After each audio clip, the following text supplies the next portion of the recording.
Yeah. Hello, white America. It's me, Derek O'Shea. How's everyone doing? How are you feeling? How are we feeling? How are you doing? I hope everyone is doing fantastic. Day 3 of the RNC convention is hopping. We will be watching some of that. Welcoming in some of that. Talking about some of that. And much more. But first, let's get started with some of the breaking news that is going around everywhere. It turns out the man, the myth, the legend that is Joe Biden has COVID.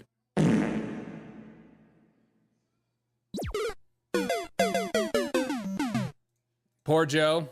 But of course, MSNBC is absolutely flustered at the idea that the man has COVID and he's walking around without a mask. Emotional damage. Check out this video. We're looking at live pictures here of President Biden at the Las Vegas airport. Yes. He is, of course, still surrounded by his security detail, but he is en route to self-isolate, according to a new statement from the president's doctor and White House press secretary. Do you hear that? Did you hear that? Why is he not wearing a mask? Let's hear it one more time. The president's doctor and White House press secretary. Why is he not wearing a mask? Okay, let's go. Jean-Pierre. Go ahead. I couldn't hear that. I couldn't hear that. Was that the doctor? No. Was that the doctor? Exactly. Because only doctors can recommend masks. Just a fact. These are just the facts. You have to deal with it yourself. President Biden. But watch this. Watch him walk up the stairs. It's actually one of the most insane walk-ups I've ever seen in my life. I mean, this guy can walk. Check this walk. This is the slowest walk known to mankind. Was that the doctor? No. One, so we're watching President Biden 3, go up the steps here. 4, he has just tested positive 5, for COVID. He 6, has canceled the event he was 7, going to do. You 8, can see, of course, him boarding 9, Air Force 10, One. 11, 12, Doctor, the 13, information 14 from the president's seconds to walk up those bad boys. At this very early stage, is Joe Biden is doing just fine as new information has come out that Senate Majority Leader Chuck Schumer told Biden it would be better for the country if he ended his re-election bid. You know it's bad when even the establishment is like, "Hey, Biden, time to take the L, man. Time to sit down. Your time is out. We don't want you anymore. We don't want you anything to be a part of you." Just walk up, and then we have this.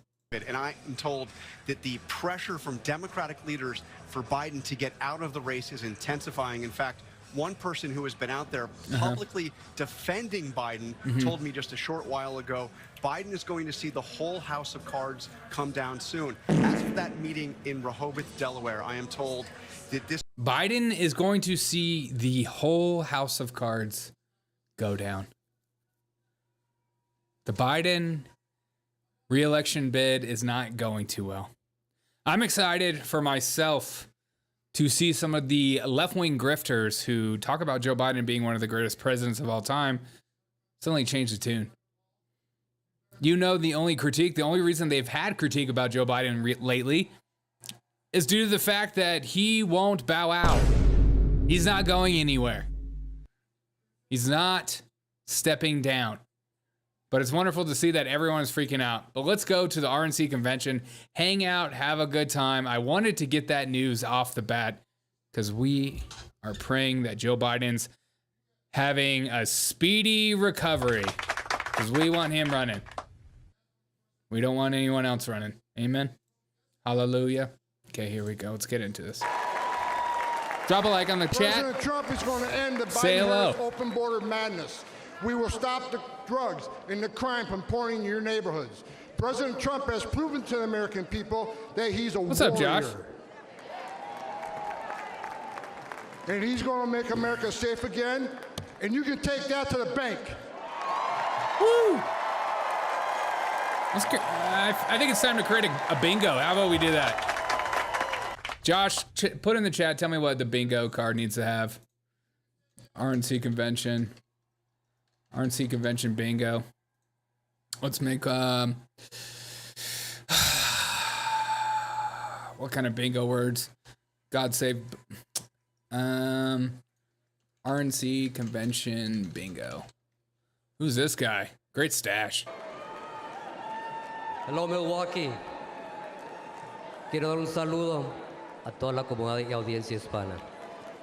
Speak I am English. a proud husband and father of a small business in San Luis, Arizona, a town that sits directly on the U.S.-Mexico border. Asian diversity. Okay. We are the front I'll do line DEI. of the Biden's border crisis. Small towns like mine bear the brunt of the chaos. Imagine crowds rushing the port, overwhelming Border Patrol when they know they don't have enough agents to detain everyone.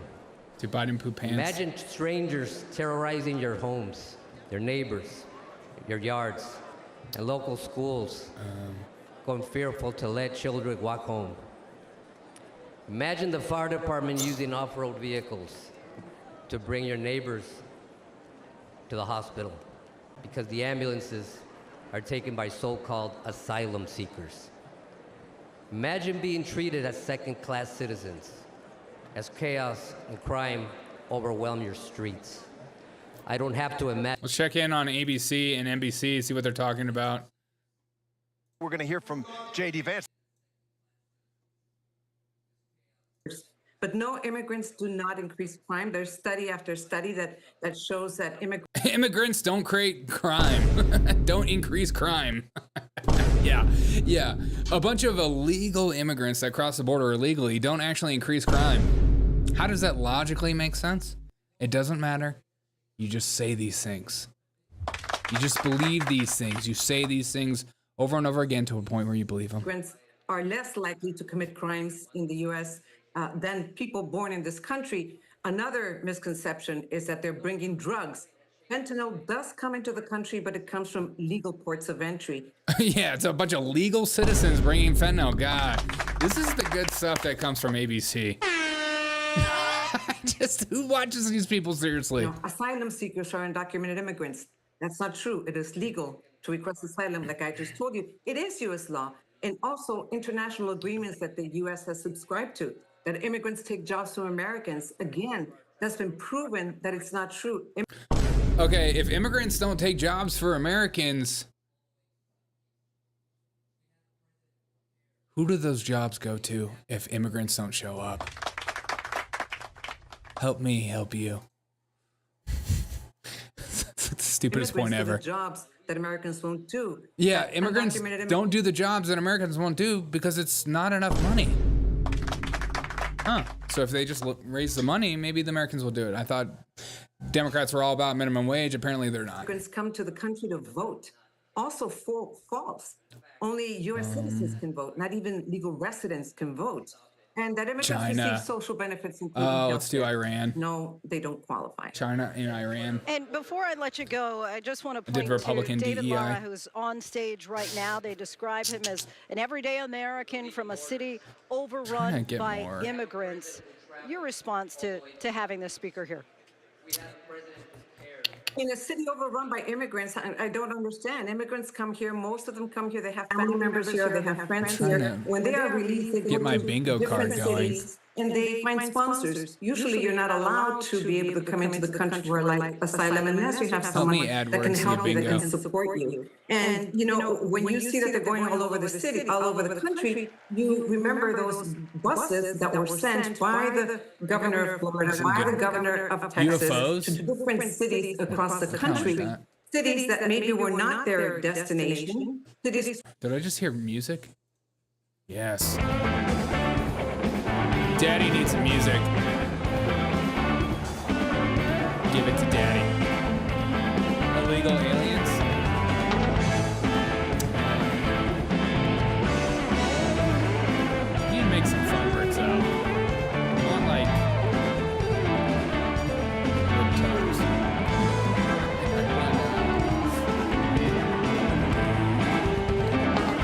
Need some words for the bingo.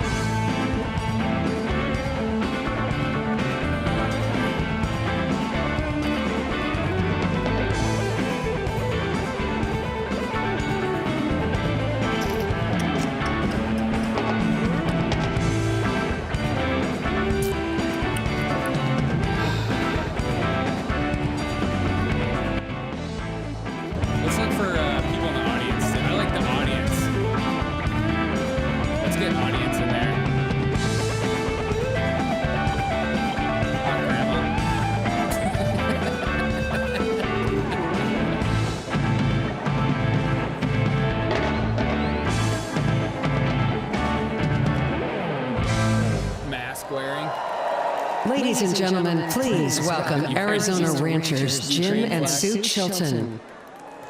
My name is Jim Chilton, and this is my beautiful wife, Sue. Oh, there's my hot grandma right there. We've been married for 60 years. Yeah, Sue. Oh! I'm a fifth-generation rancher from White Arivaca, people Arizona, the great state of Arizona. White people dancing. 5.5 miles of our ranch is the U.S.-Mexico border. It's a known route for drug smuggling and human trafficking. On the screen, is that Willie you'll Nelson next to him? footage from our ranch.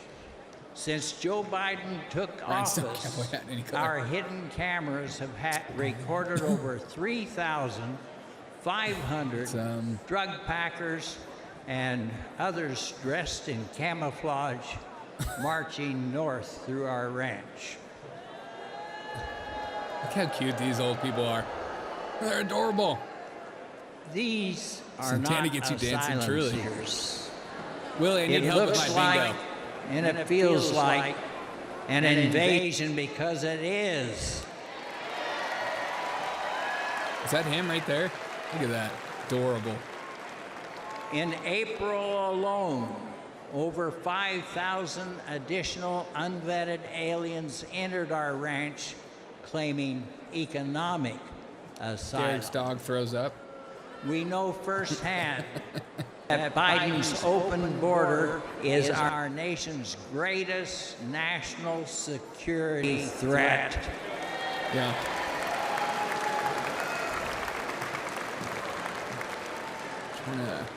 We need to make America safe again.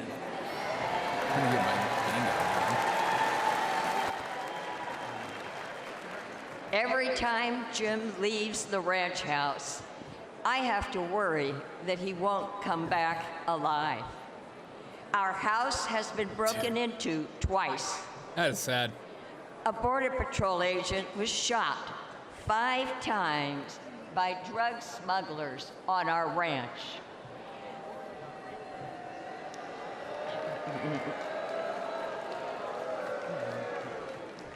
This year alone, 3 crossers died of dehydration on our ranch.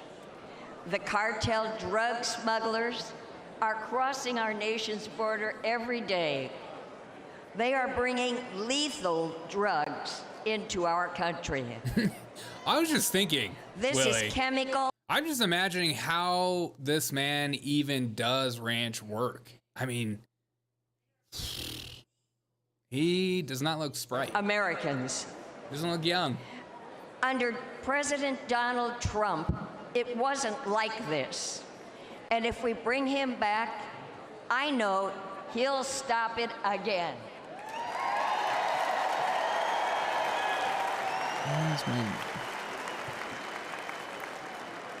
Biden, Harris, and the Democrats who support open borders are complicit in this death, in the death of tens of thousands of American citizens.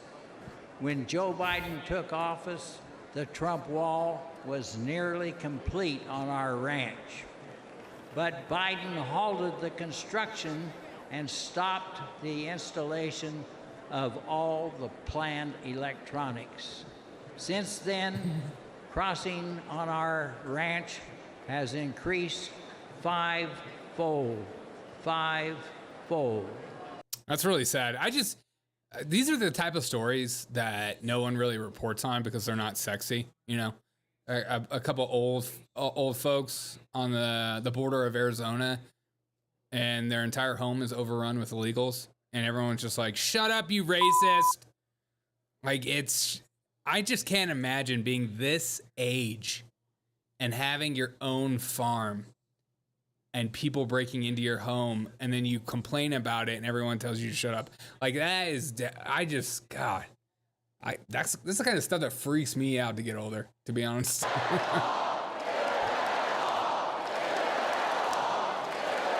Build that wall.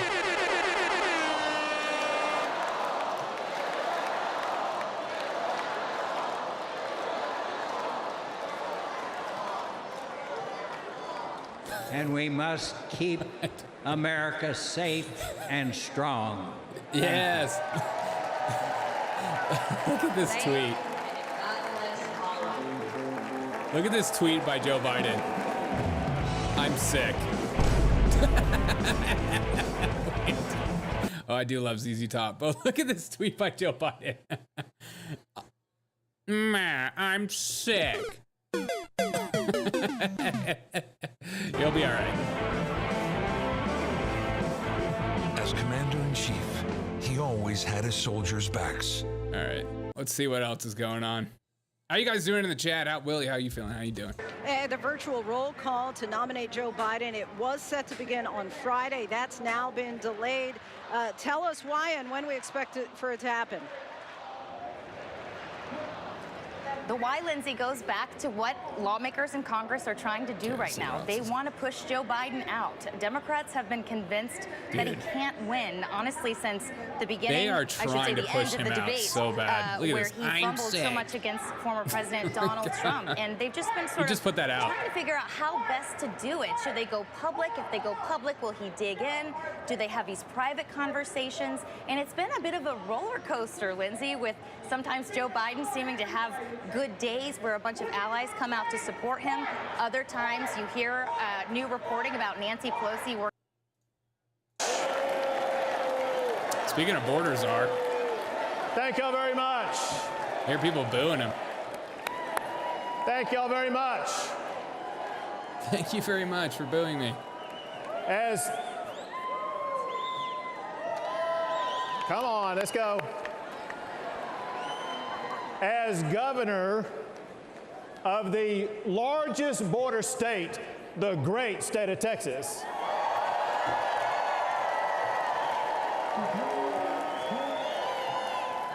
I can tell you. Willie asked, should we panic? Should we get Kamala here right away? Yeah, seriously. Kamala can be the only other runner for Joe Biden. It can't be Gavin Newsom. If they make Gavin Newsom president before Kamala Harris, it's because Democrats are racist.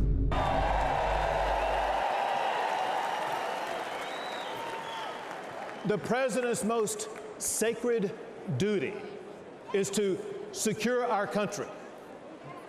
Donald Trump fulfilled that duty by eliminating Wait for this illegal clip immigration. after this. Under President Trump, we had the lowest illegal border crossings in about 4 decades. By contrast, however, Joe Biden deserted his duty. On his first day in office, he gutted President Trump's policies. And the result has been catastrophic. Under Joe Biden, illegal immigration has skyrocketed. Under his watch, around 11 million immigrants have crossed our border illegally. Yeah, then why don't you put the national guard up? That's more than the entire population of Michigan. It's twice the Joe's not allowed to population call of out sick. Wisconsin. No, he isn't. Biden has welcomed into our country rapists, murderers, even terrorists. And the price that we have paid has been deadly. Among the many victims was 12-year-old Jocelyn from Houston, Texas. Dude, that is a Raped devastating story. And murdered by 2 illegal immigrants. She's one of thousands whose lives have been destroyed by Joe Biden's open border policies. To make matters even worse, Biden is even fighting tooth and nail to stop Texas and other Republican states. Okay, he's boring me. All right, let's look at this. This from Jen Psaki right here, talking about Joe Biden. If Joe Biden overcomes COVID, that means it shows how strong he is. Does this make Joe Biden strong? You tell me. Look at this. Here's the question that I have on that. These two men are both elderly. Donald Trump is an elderly man who for whatever reason, was given 9 seconds to take a iconic photo op during an active shooter. Yeah. Don't you love leftists and liberals? They're mad about the iconic photo op. They're so mad about the photo op. Oh, God. It's like, of course he's going to use that moment to take a photo. Like, do you have no humanity left in you? You think it was staged? There was a photographer at the bottom just ready to take that pic. God, these people are sick. They're just sick. That's why you have to mock them. You don't take them seriously. You don't have serious conversations with these people. Okay, here we go. Situation. Weird situation. We'll figure that out one day. But his survival of that and bouncing right back and going right to his convention is being conveyed in the media world as a sign of strength. This current president of the United States is 81 years old. Yes. And has COVID. Right. Should he be fine in a couple of days? Doesn't that convey exactly the same thing? That he's strong enough, older than Trump, to have gotten something that used to really be... Yes, we're comparing a man that is vaccinated to a man that's been shot going to a convention in an open environment with many people around, clearly probably struggling with a PTSD, obviously an emotional night. That is the same to Joe Biden getting COVID? What? I mean, these people are sick. They are clutching for straws, but I agree with them. Look, I agree. I don't want to shortchange Joe Biden. He has to run. You will be the runner.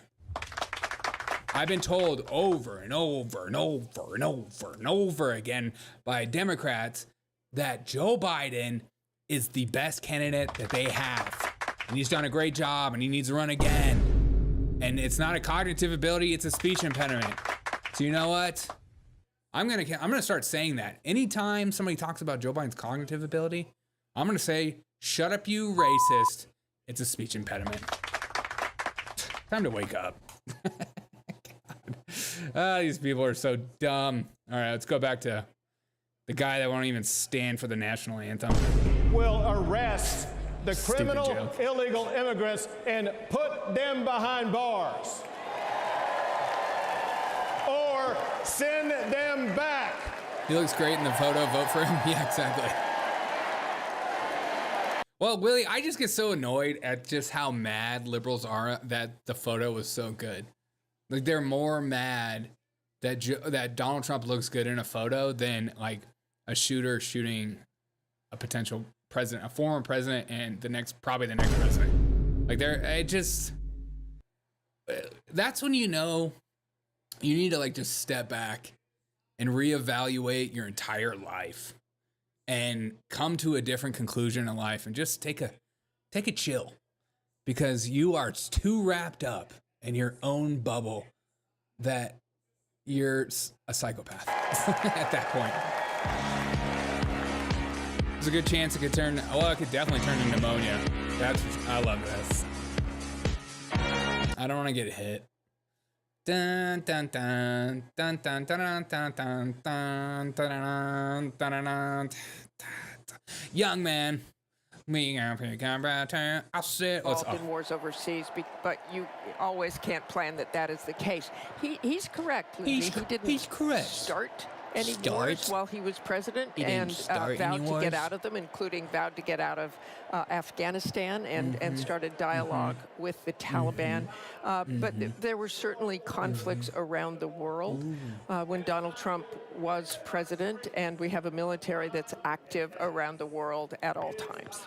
Right. And I know you got a chance to speak with one of the Gold Star families who's expected to speak here later tonight. What did they tell you?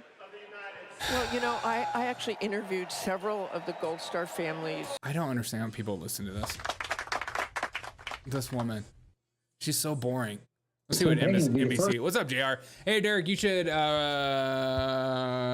present Grover Cleveland. There are multiple parallels of him and Trump. So, you know, because he's thick.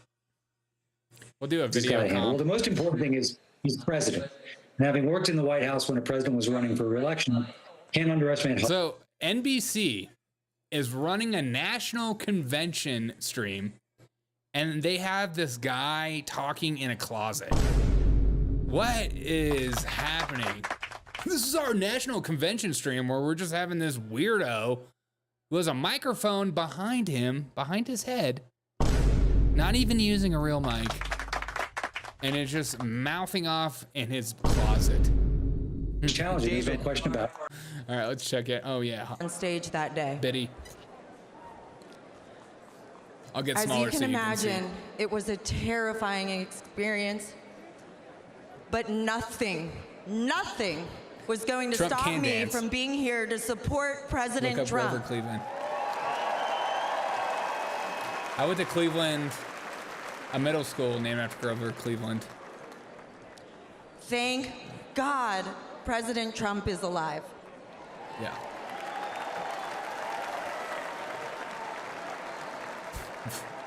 There are multiple power. I'm Sarah Phillips, and I'm honored to speak to you about one of the most important issues in this campaign, energy. Vaccination. I'll look up Cleveland. President Trump is high energy and supports energy. Are you still in the box? Biden is low energy and is against energy. With two The consecutive difference presidential is terms, he was significant for assassinated you second term. Oh, yeah. and significant for our country. President Trump understands that a bunch Dude, JR, I totally forgot about that. About Grover Cleveland. and to our national would be- security. American Idol. Permanent policymaker. Don't worry, I'm looking it up. Meanwhile, President Biden is pushing the Green New Scam. Scam. Like, what is this picture? President Biden declared war on the oil and Pretty gas ladies, yeah. industry since day one. MAGA beds only. He canceled the Keystone Pipeline, overrode congressionally directed oil lease sales in Alaska, and has proposed massive tax hikes on oil and gas. P.S. guys, I might have a surprise for you later tonight. His campaign against responsible development of oil and gas is crushing everyday Americans like you and me. I know this firsthand as a petroleum engineer who worked on the front lines as a roughneck. I have witnessed the safe and environmentally responsible way America develops oil and gas resources. Trump is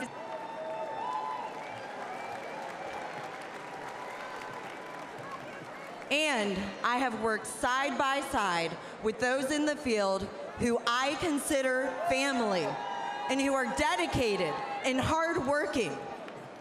Their critical work is so critical for our country. The hydrocarbons that are being extracted are a true gift. From powering our cars and heating our homes to being a building block I feel like I'm melting for too. fertilizer, plastic, and many other products, our society and our standard of living could not exist without fossil fuels. Mm-hmm. Mm-hmm. Texas. That is among the many reasons why we need to return Donald Trump to the White House. Yeah.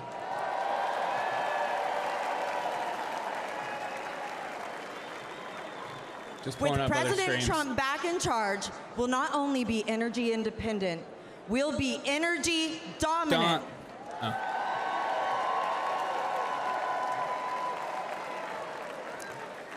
We'll create jobs, increase investment, and improve our national security. Yeah. Under President Trump's leadership, America's great economic revival will be powered by American energy.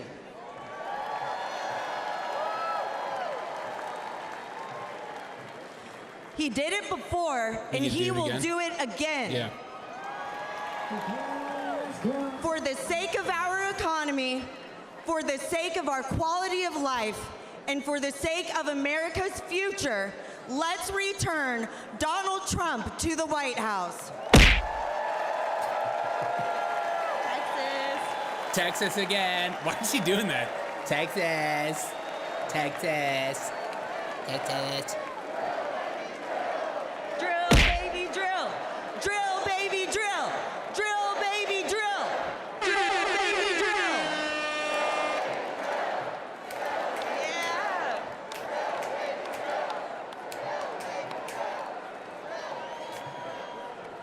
I haven't done this one.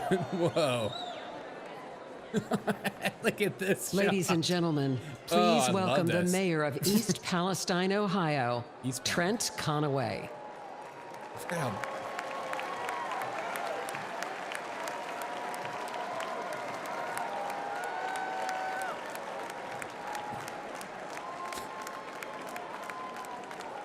Good evening. And also with you. February 3rd, 2023 began like any other Midwestern day, but in a heartbeat, everything changed. This guy's beard. I'm Trent Conaway, the proud mayor of East Palestine, Ohio.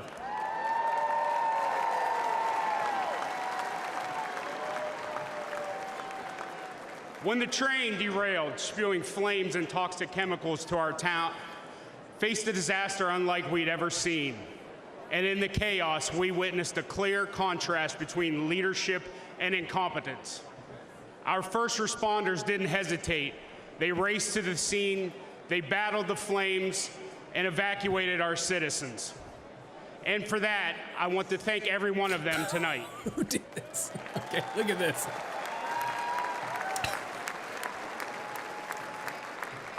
Unfortunately, the Biden administration's federal response was much different. Who did this? It consisted almost entirely of meetings and press events. They talked and talked, but they delivered little Matt help. Gaetz is looking sexy Then there tonight. was a clear difference between former President Trump and President Biden. For the longest time, the White House was silent, and we never heard a word from Vice President Harris. I guess we weren't their type of folks. No Hollywood elites or Wall Street billionaires live in East Palestine, just hardworking Americans. Yeah. But Donald Trump cared. First, he called to ask permission to visit, not wanting to intrude, and then he asked how he could help. When he arrived with fresh pallets of drinking water, he met with everyone, from first responders to local officials and residents. He toured the derailment site. He listened to us, and he shared a meal with volunteers at a local McDonald's. His presence was genuine. His concern was real.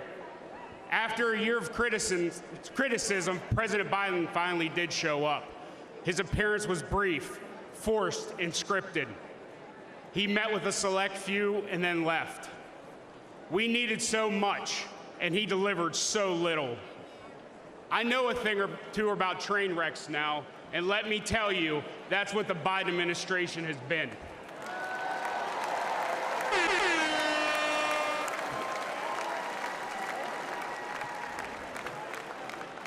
Before President Biden derails our entire nation, we need to act. We need a leader who values small-town communities as much as big cities. We need a president who loves all Americans.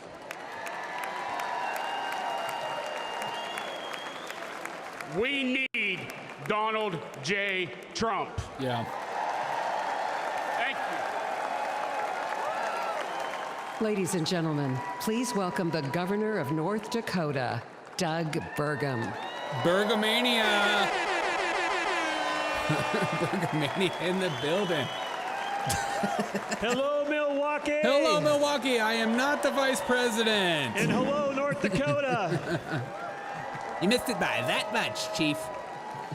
Feels good to be here. The last time I was in Milwaukee, in this building, standing behind a podium was for the debate, and I stood on one leg for 2 hours.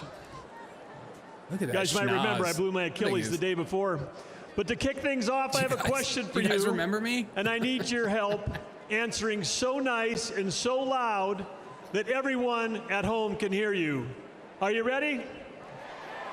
Who will make America energy dominant? Again, who will make America energy dominant? Well, that's pretty good, but it's after 4 p.m. in D.C., so how about one more time loud enough to wake up Joe Biden? Who will make America energy dominant? That's right, because when President Trump unleashes American energy, we unleash American prosperity, and we ensure our national security. I thought it was going to be like, we unleash a demon. Trump was like having a beautiful breeze at our back. He cut taxes and he cut red tape. Serving as a governor under Joe Biden has been like a gale force wind in our face. Ew, gay. Biden's war on energy hurts every American because the cost of energy is in everything we use or touch every day. It is a big day. night tonight. Biden's red tape has raised the price of the gas in your car, the cost of food on your table, the clothes on your back, and it's even raised your rent. Biden's green agenda feels like it was written by China, talking. Russia, and Iran. Bergamanium is talking. Let's look at Biden's EV mandates.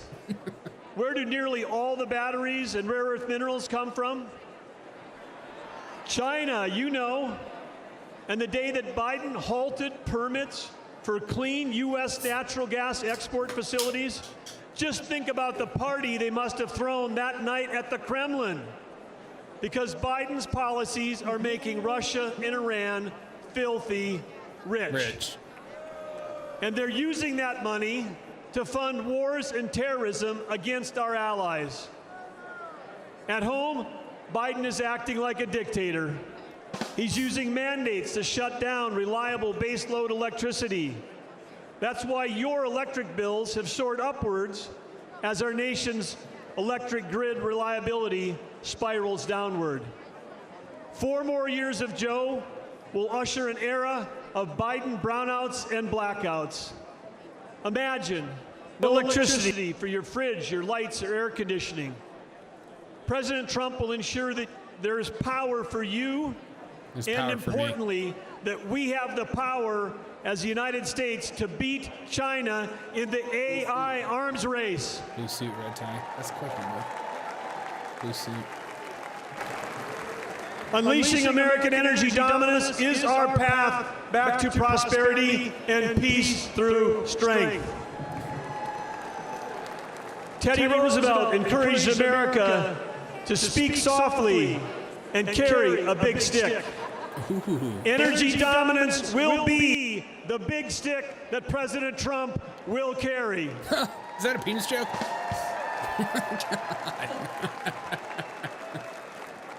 Yes, President Trump will make sure that America is selling energy to our allies versus buying it from our adversaries.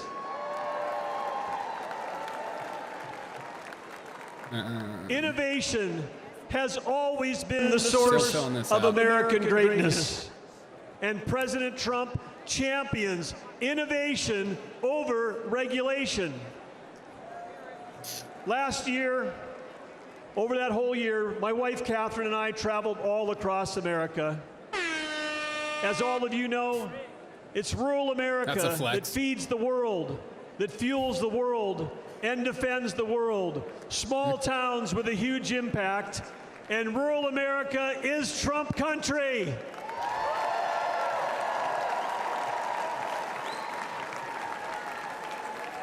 In North Dakota, we know one thing for sure because we've seen him do it, and that's that the hardest working president in American history is Donald J. Trump.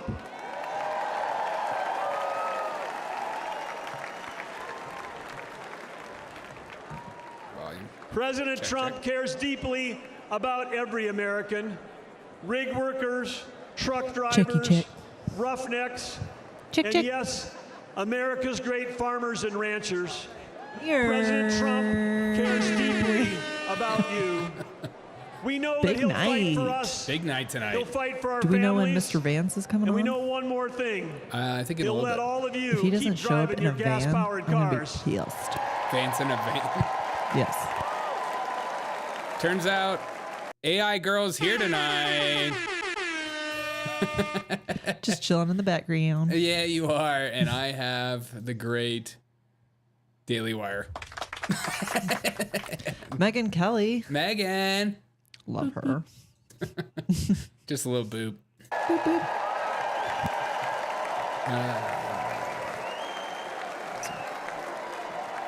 Ladies and gentlemen, please welcome former counselor to President Donald J. Trump, Kellyanne Conway.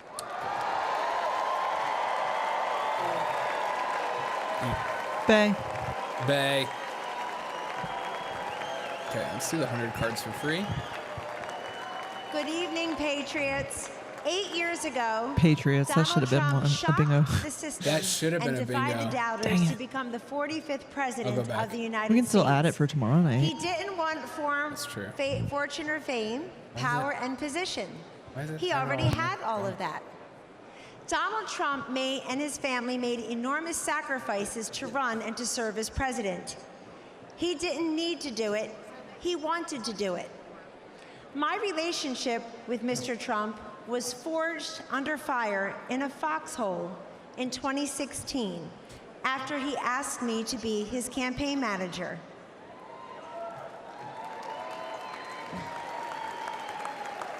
We had no idea that he was making history as the first successful presidential nominee ever to tap a woman to lead a campaign.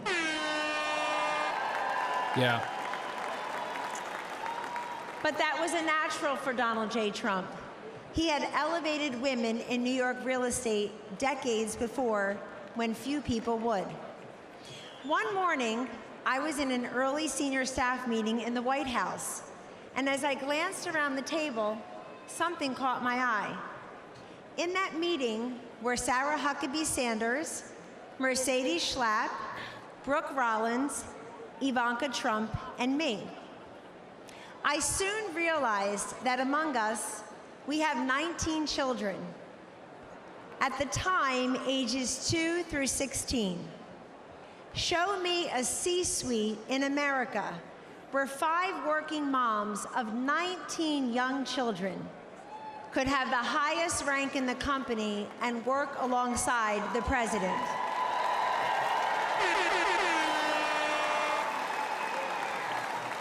In the Trump White House, we lived it. Oh, bad joke.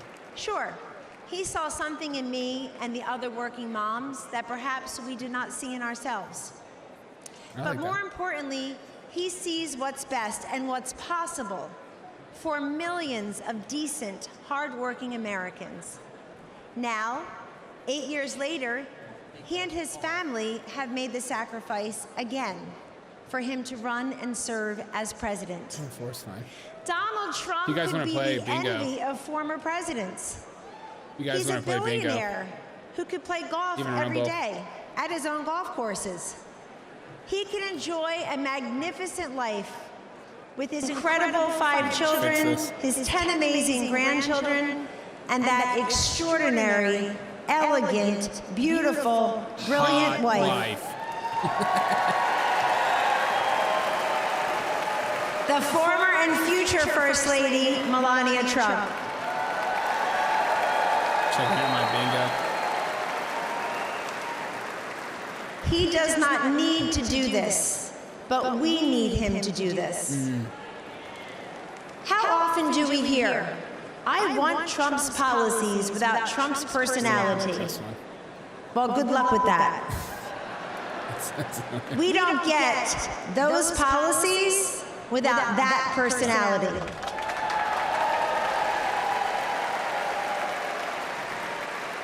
Taking out al-Baghdadi and Soleimani, ending the ISIS caliphate, recalibrating trade deals, restoring sanity, growth, and fairness in our economy, making our southern border more secure and sovereign, supporting school choice. Have you seen this? This is apparently outside of the RNC event tonight, by the way. Leftist decides to tell everybody on the right how he feels about them. Welcome to he's an asshole. He should be locked up. Welcome to the ghetto. Welcome to hell. Welcome to hell. I hope your daughter get raped. Oh my God. There's such a difference between the two sides. There's such There really is a difference. He's looking thick. He's just mad. He's big and beautiful, and you ain't. I mean, imagine taking a time out of your day to just go around and say that to people. You know what? Instead of sitting at home enjoying the Office reruns, I'm gonna go outside and tell people that what? I hope your daughter get raped. Yeah. Stay at home and watch the WNBA like the rest of us. yeah. What is wrong with you, dude? God. What if somebody? I mean, this is one of these F around and find out kind of guys. Like, you say that to the wrong dude with a daughter who maybe is having problems with his daughter, and he's like, right. That's it. That's the last. And that's the last straw. God, what a psycho. That's all. Thank you. Yeah. 2024, there should be no more hidden, undercover Trump voters. It's time to put that flag on your front porch, that red hat on your head.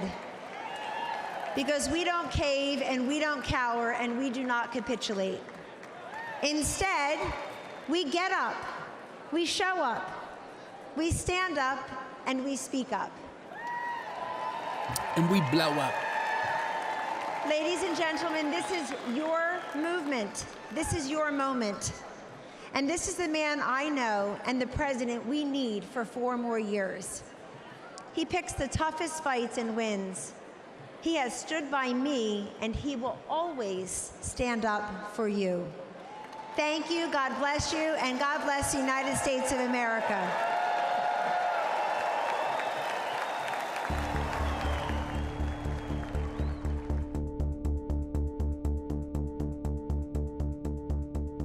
I would describe Joe Biden as an absolutely horrible commander-in-chief and a danger to every single person wearing the uniform. We don't have that sense of leadership. We don't have that sense of trust. I think it's absolutely unforgivable that a commander-in-chief would leave people behind. The military has been unfortunately demoralized. You've seen the enrollment drop precipitously under this administration. They don't feel like they have a leader, somebody that they can follow. I do believe this country is less secure with Joe Biden as president. We're absolutely 100% weaker with Joe Biden as our president. We are far less secure today under Joe Biden's watch than we've probably ever been. Our enemies see Joe Biden as a weak president. Our enemies have taken full advantage of Joe Biden's weakness as commander-in-chief. The weakness of President Biden has strengthened our enemies. All you have to do is take a look at the border. Even in America, we're scared. It's not safe to walk our streets here in the United States of America because of President Biden. I served under every president from Ronald Reagan when I first enlisted, all the way through Joe Biden. And by far, Donald Trump was the most respected and best commander-in-chief that we had. Donald Trump is a strong leader. He cared about the troops. He showed in his actions that he put us first. I have the utmost confidence in President Trump as our commander-in-chief. He will stand up for the American service member. Under Donald Trump, that military can be brought back to as strong as it was. We were absolutely more respected under President Trump from all countries, even if it was ones that were adversaries. Leaders across the world knew that if he said something, that he would act. Under President Trump, in 4 years, there was no foreign war to be fought. There was no invasion of Ukraine. If President Trump was still president, we wouldn't have had anything hit on the bingo card yet? We wouldn't have a lot of these foreign issues that we're seeing right now. That's a great question. Have we hit anything on the bingo card? I mean, isn't Kellyanne Conway a hot grandma? yeah, she is. That's true. Okay, my bad. Yeah, you're right. Hot grandma is taken.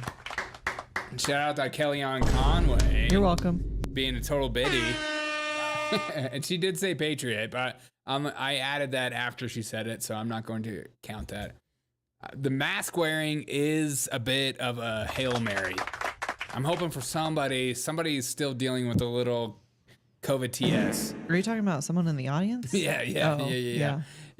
Oh, Men with Too Much Makeup was definitely inspired by what's his face? Yeah. Matt Gaetz. Matt Gaetz. Yeah. I mean, this that was obvious from the second he came on camera. What is Gaetz wearing?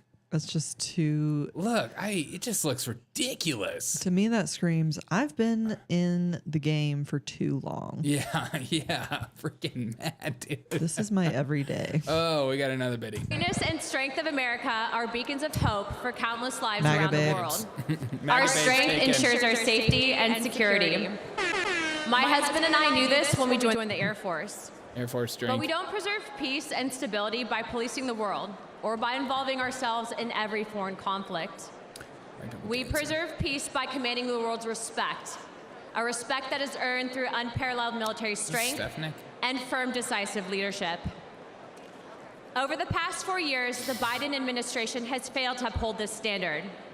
They have misused our resources in foreign wars contrary to our national interests, and they have eroded the lethality and fighting culture of our armed forces. The leadership that we need, that respects our military and understands the true cost of war, is only found in Donald Trump.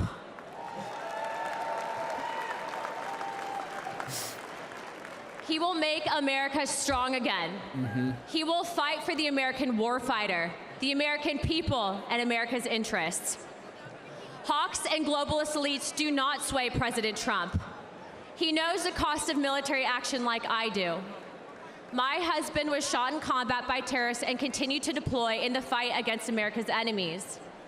I know the fear and anguish of waiting for news about a loved one in harm's way and the pain of losing friends in combat. President Trump knows what it means to put your life on the line. Our service members and their families make immense sacrifices, and they deserve a president who respects that sacrifice and who would lay down his own life in defense of this great nation. Chat, who is this? President Trump has demonstrated he's ready to do just that. Get in the chat. It is time that we all rise to his stature. The world needs a strong America, and America needs strong leadership. President Trump will provide it. I'm helping out with the clapping. Regardless of race, gender, color, or creed, I urge you to vote for Donald Trump and J.D. Vance on November 5th. Yeah. Still working on our bingos. It's time to unite America. Thank you, Milwaukee. God bless the United States. Let's get him in. Just so you guys are aware, breaking news, there has been a new photo of the shooter, a new video. Unreal. This is one of my favorite things. It's just so silly. Oh, you can't even see it. God. Wait.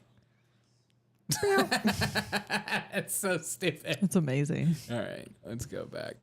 Oh, no. What just happened? Oh, no. Oh, no. Everything just shut down. Oh, it's back.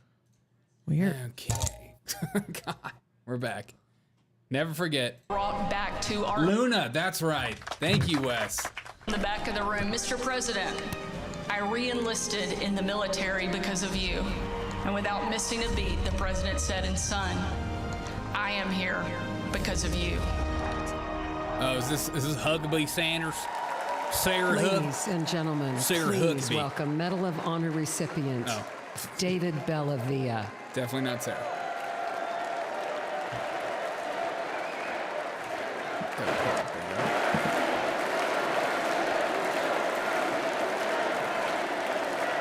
Thank you. Medal of Honor. Dang. In 2019, President Donald Trump awarded me the Medal of Honor for my service in Fallujah during the Iraq War. Thank you. Today, I speak across the country on behalf of our military services, and I ask parents, I look them right in the eye, like I'm looking at you, and I ask them, will you give America your sons and daughters to serve in the greatest force for good this world has ever seen, the United States military. I tell them what I learned when I was in combat. Your sons and daughters will be loved. Happy They'll Wednesday. be our family. Happy Wednesday to And Willie. that bond, What that commitment is for wonderful a lifetime. Wednesdays with Willie. What wonderful Wednesdays with Willie. Look at this video. Everyone's talking about this video, just popped up. Look at this from Van Jones. Terrible day.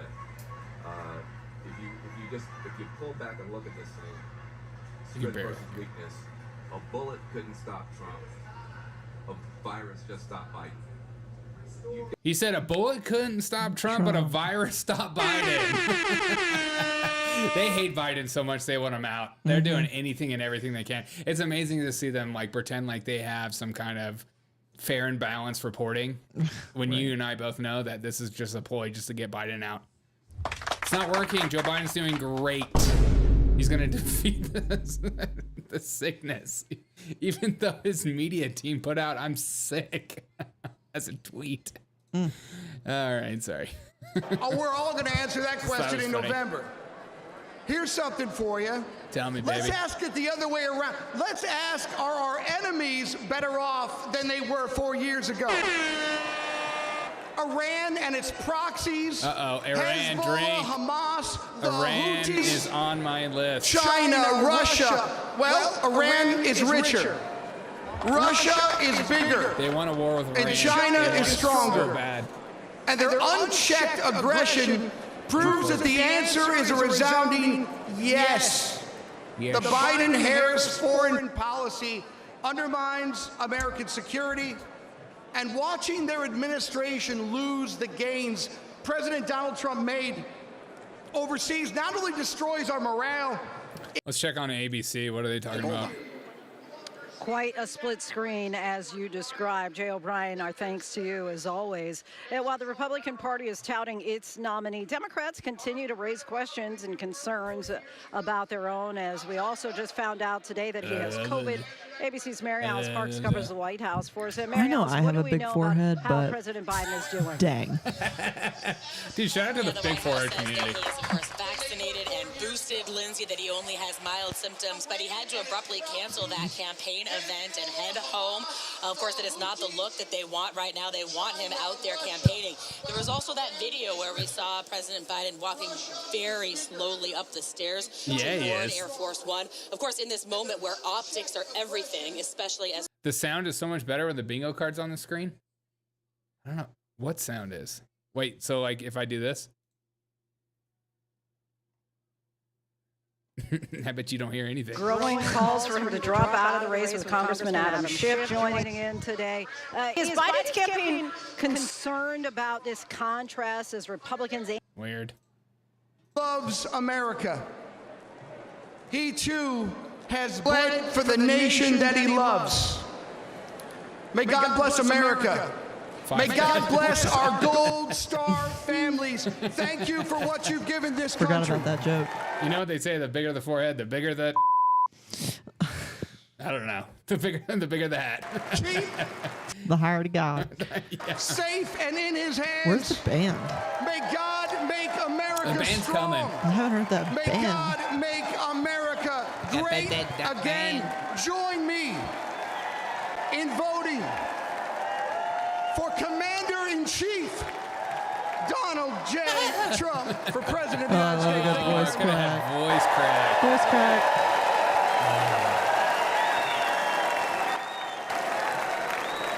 Voice crack. Ladies and gentlemen, please welcome Afghanistan war veteran, Scott Neal. Afghanistan war veteran, Scott Neal. Thank you. Look at all these great Americans here. Thanks for your commentary. I just weeded 15 feet of weeds while listening. You're My welcome, name is JR. Scotty Neal. Congratulations. And That's I'm a lot a of feet. proud United States Army Don't Green smoke Beret it. veteran. A lot of weeds. Thank you. Don't do. And the most important part is I'm a proud veteran entrepreneur. Ooh, look at that tie.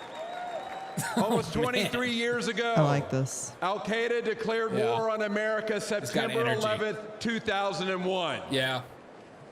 Weeks later, Green Berets from the 5th Special Forces Group became the first Americans in uniform to deploy to Afghanistan. Yep. And I was one of them. Thank you. Yeah, welcome. He waited for the applause. Deep in enemy territory, some of us rode on horses.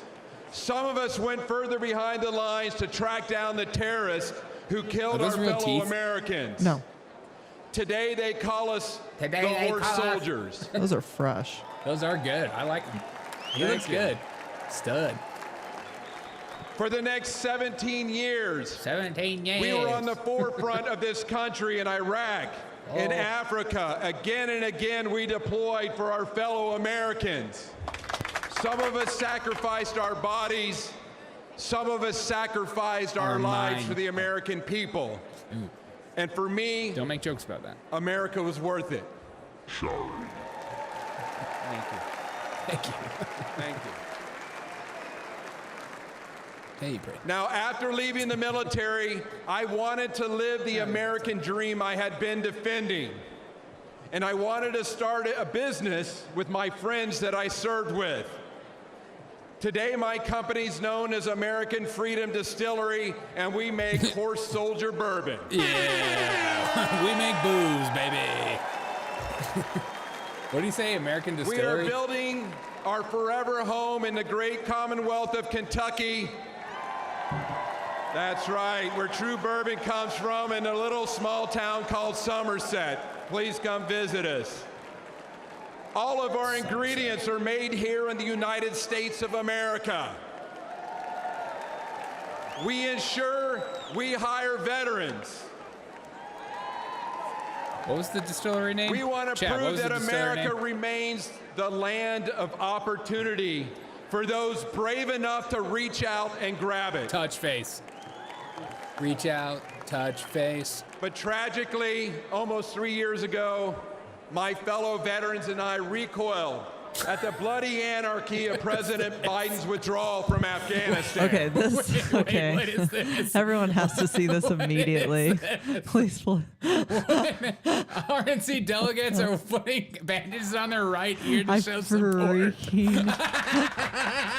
I freaking love that so much. I'm sorry. I just had to stop it. Dude, Derek, I got you. Dude, can you get me a bandage? Yeah, I got you. I got Please you. Get me a bandage. I got you. I didn't know this was a thing. Caused many of us to ask, why did we serve if this was the outcome? That is so funny. But despite this dark chapter, I know America is good. We're still the shiny city on the hill that everybody wants to come to. But we need a president with a record of making our country better and not worse. And that's why I'm voting for Donald Trump. Exactly. Left ear, right ear. He encourages patriotic Americans to celebrate the country they love. He supports anyone brave enough to reach out for the American dream and to fight for it. And he's the only candidate in this race who embodies the American determination and decisiveness. Let's make America strong again. Wes, I'm on the fence of that being strange or awesome. Are you talking about this? Yeah, dude. No, it's awesome. If you gotta laugh at politics, man. Everything's cringe about politics until you start laughing about it. God bless America. In fact, I'm gonna be putting on one myself.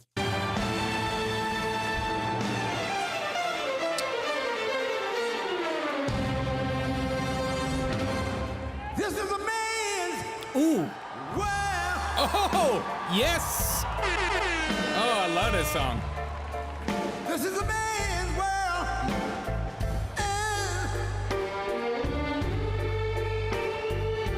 But it wouldn't be nothing nothing. Okay, I don't want to get hit. I am support. I didn't know this was a thing. I suggest everyone take time out of your day to add. This is so cringe.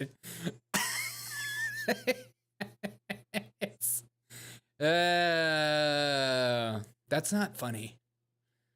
I love that there are gonna be people that are like mad about this too. You know? Is that good? That's great. Okay, thank you. Perfect. All right, let's go. Oh, he's back. The man, the myth, the legend.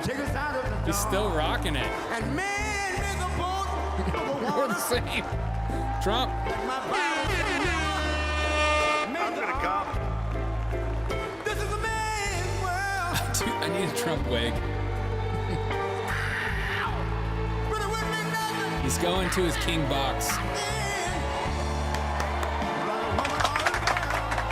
He's going to his king box. Welcome, President Trump.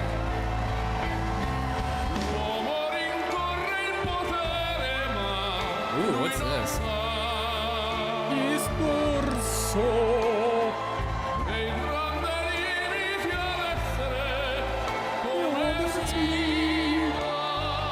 Beautiful.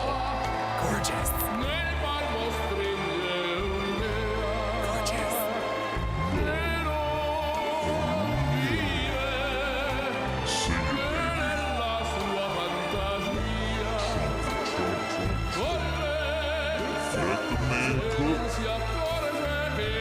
Why don't you stand up for him, you freaking freak? He's not even standing up for Donald Trump. Unreal.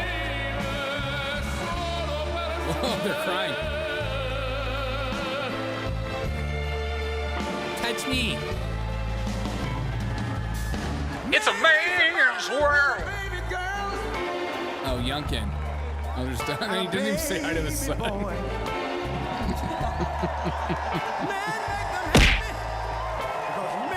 King's gonna king. Never support. Put your support up. Make everything you can.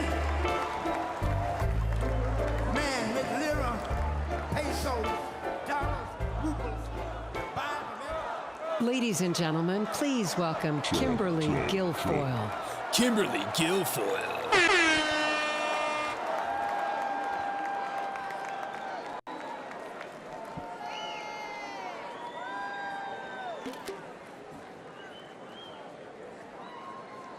Good evening, ladies and gentlemen. Like you, I have spent much of my time the last few days in prayer. And I know that God has put an armor of protection over Donald Trump. Yeah. We are all reminded that love for our nation and the beauty of life itself transcends all hatred and political divisions. I stand before you tonight, more convinced than ever. This is the most important election in our lifetime. I'm having a field day on Twitter. This election will decide the fate of our great nation. And that is why we must elect President Donald John Trump. I'm gonna come. Yeah. This is not just a choice between Republicans and Democrats. I hope she starts screaming like she did the last time. This is a choice between safety or chaos, wealth Safety or chaos. poverty, national sovereignty I'm or open Kennedy. borders. This election is a choice between Joe Biden's vision for American weakness and Donald Trump's vision of American greatness.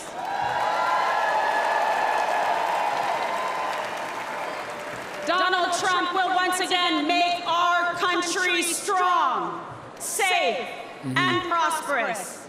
He will make America feared by our adversaries and respected by our friends. They're all the most important elections. How dare you, Wes? This one is. And most importantly, 100% agree, he Wes. will always put America first. Cool.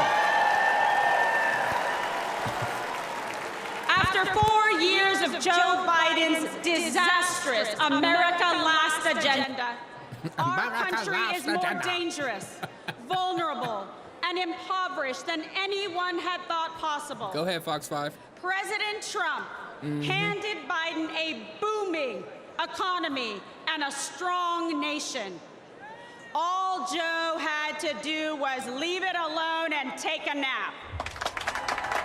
Do you think she could fit her whole fist in her mouth? Derek, she can fit two But fists Joe in her mouth. just couldn't help himself. Joe Biden cannot lead She probably lick America. her elbow too. He cannot even That lead himself protruding off a chin. stage. Everyone knows Biden's not running the show. Yeah. Biden's Now definitely not Americans running are the show. drowning in inflation. Insanity spreads like a cancer in our schools. Yeah. We are closer to World War III than any time in my life. And we are facing an unprecedented invasion of millions of illegal aliens across our southern border.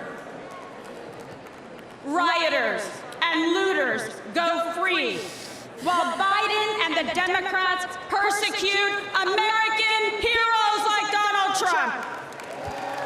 She has doubt toward the voice inflection, the timing. It's just the Tens timing. of millions of Americans are made to feel like enemies in our It own is a little country. dictatorial. An enemy for wanting to defend our border, for not wanting our children indoctrinated in school, for not wanting to erase our history, for praying to our God, saying what we think, and fighting for what we believe.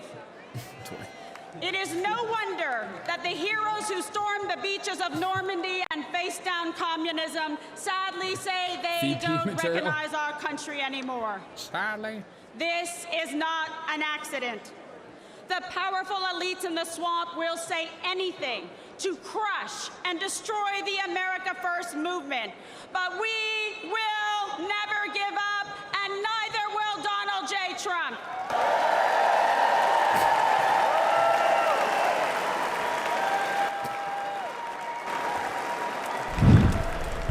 I know I speak for patriots everywhere when I say we are fed up. We are outraged about sex trafficking and drug trafficking across our southern border. We are fed up with the forever wars. We are done. Blood alone moves the wheels of history. Shut up and obey. The Democrat vision for America is governed by fear, hatred, and political oppression. Our vision is defined by a love of our country, love for our fellow citizens, and our love of freedom.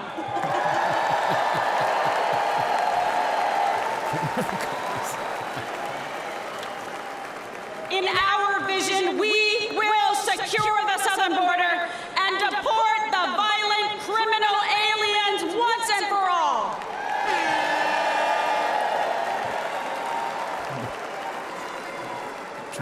Can still change his mind. Yeah.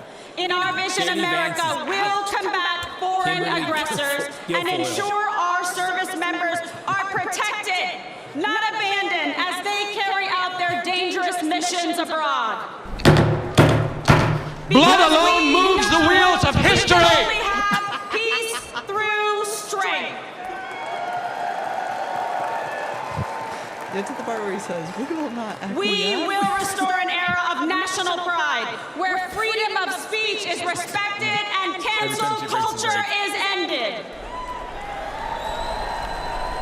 Have you ever asked yourselves in an hour of meditation, which everyone finds during the day,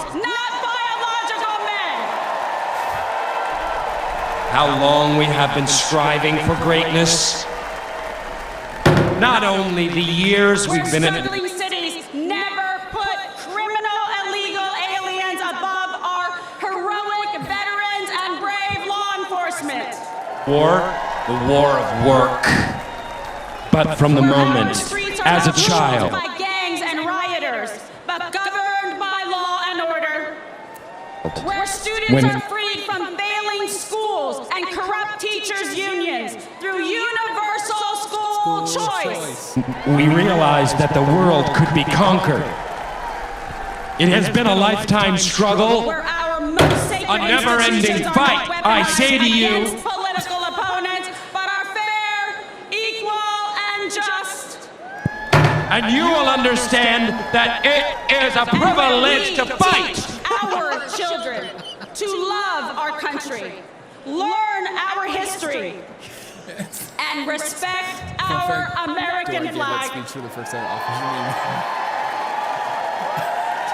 Yeah, it's late singing, I believe in America. I believe in our freedom and liberty. And I believe in Donald John Trump. We are warriors! And I want Joe Biden, Kamala Harris, and all of the radical Democrats to know this. We will not be bullied into obedience. We will not cower in silence. We will fight for America because we love America. Salesmen of northeastern Pennsylvania, I ask you, once more rise and be worthy of this historical hour.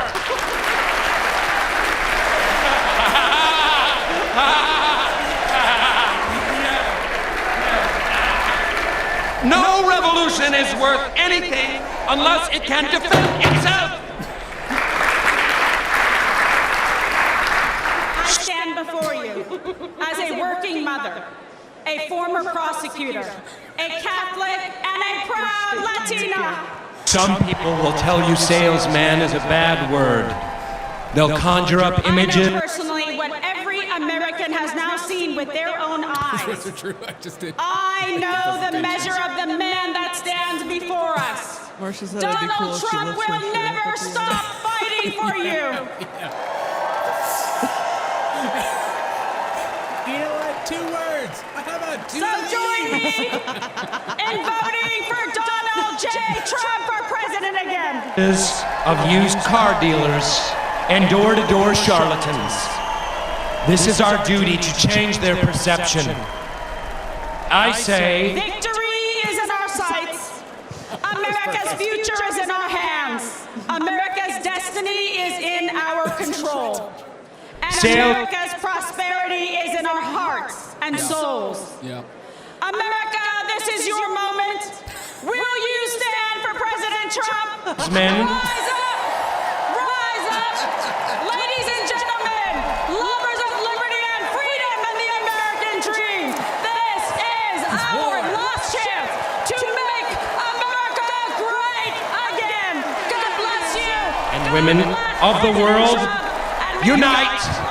We must never acquiesce, for it is together that we prevail. We must never cede control of the motherland, for it is. Please welcome Congressman Michael Pence.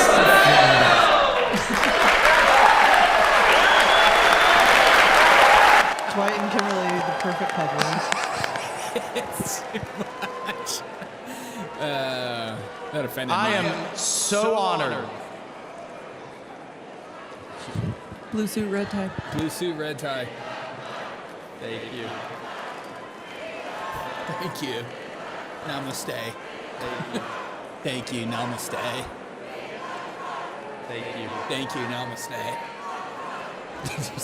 Hello, Patriots. I think she knows her ex. I am so honored to stand before you as a 27-year Army veteran and the first Green Beret ever elected to Congress. And I'm joined tonight by my beautiful wife, Julia, who, oh, by the way, has more combat tours than I do. That was wild. Folks, we have deployed all over the Middle East, all over Africa, all over Afghanistan, and I have never in my lifetime seen the world falling apart like it is under Joe Biden. And that's because under President Trump, we had a president who defeated ISIS, broke Iran, stood with Israel, always stood with our allies, made China pay. You didn't see any spy balloons under President Trump, did you? He deterred Russia. You know what he told Putin? You try anything, and I'll take the tops off the Kremlin. And he didn't dare, did he? He did under Obama, he did under Biden, but not under Donald J. Trump. All right, boring. Let's check on other. Oh, they're actually showing them. Who?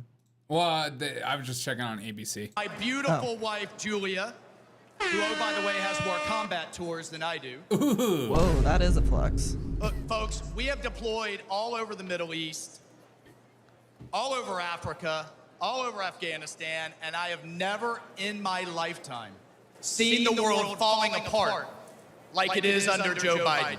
And that's because under President Trump, we had a president who defeated ISIS, broke Iran, stood with Israel, always stood Make with sure our to put on your allies. patches, guys. Made Everyone, China put on pay. your patches. You didn't see any spy balloons under President Trump, did you?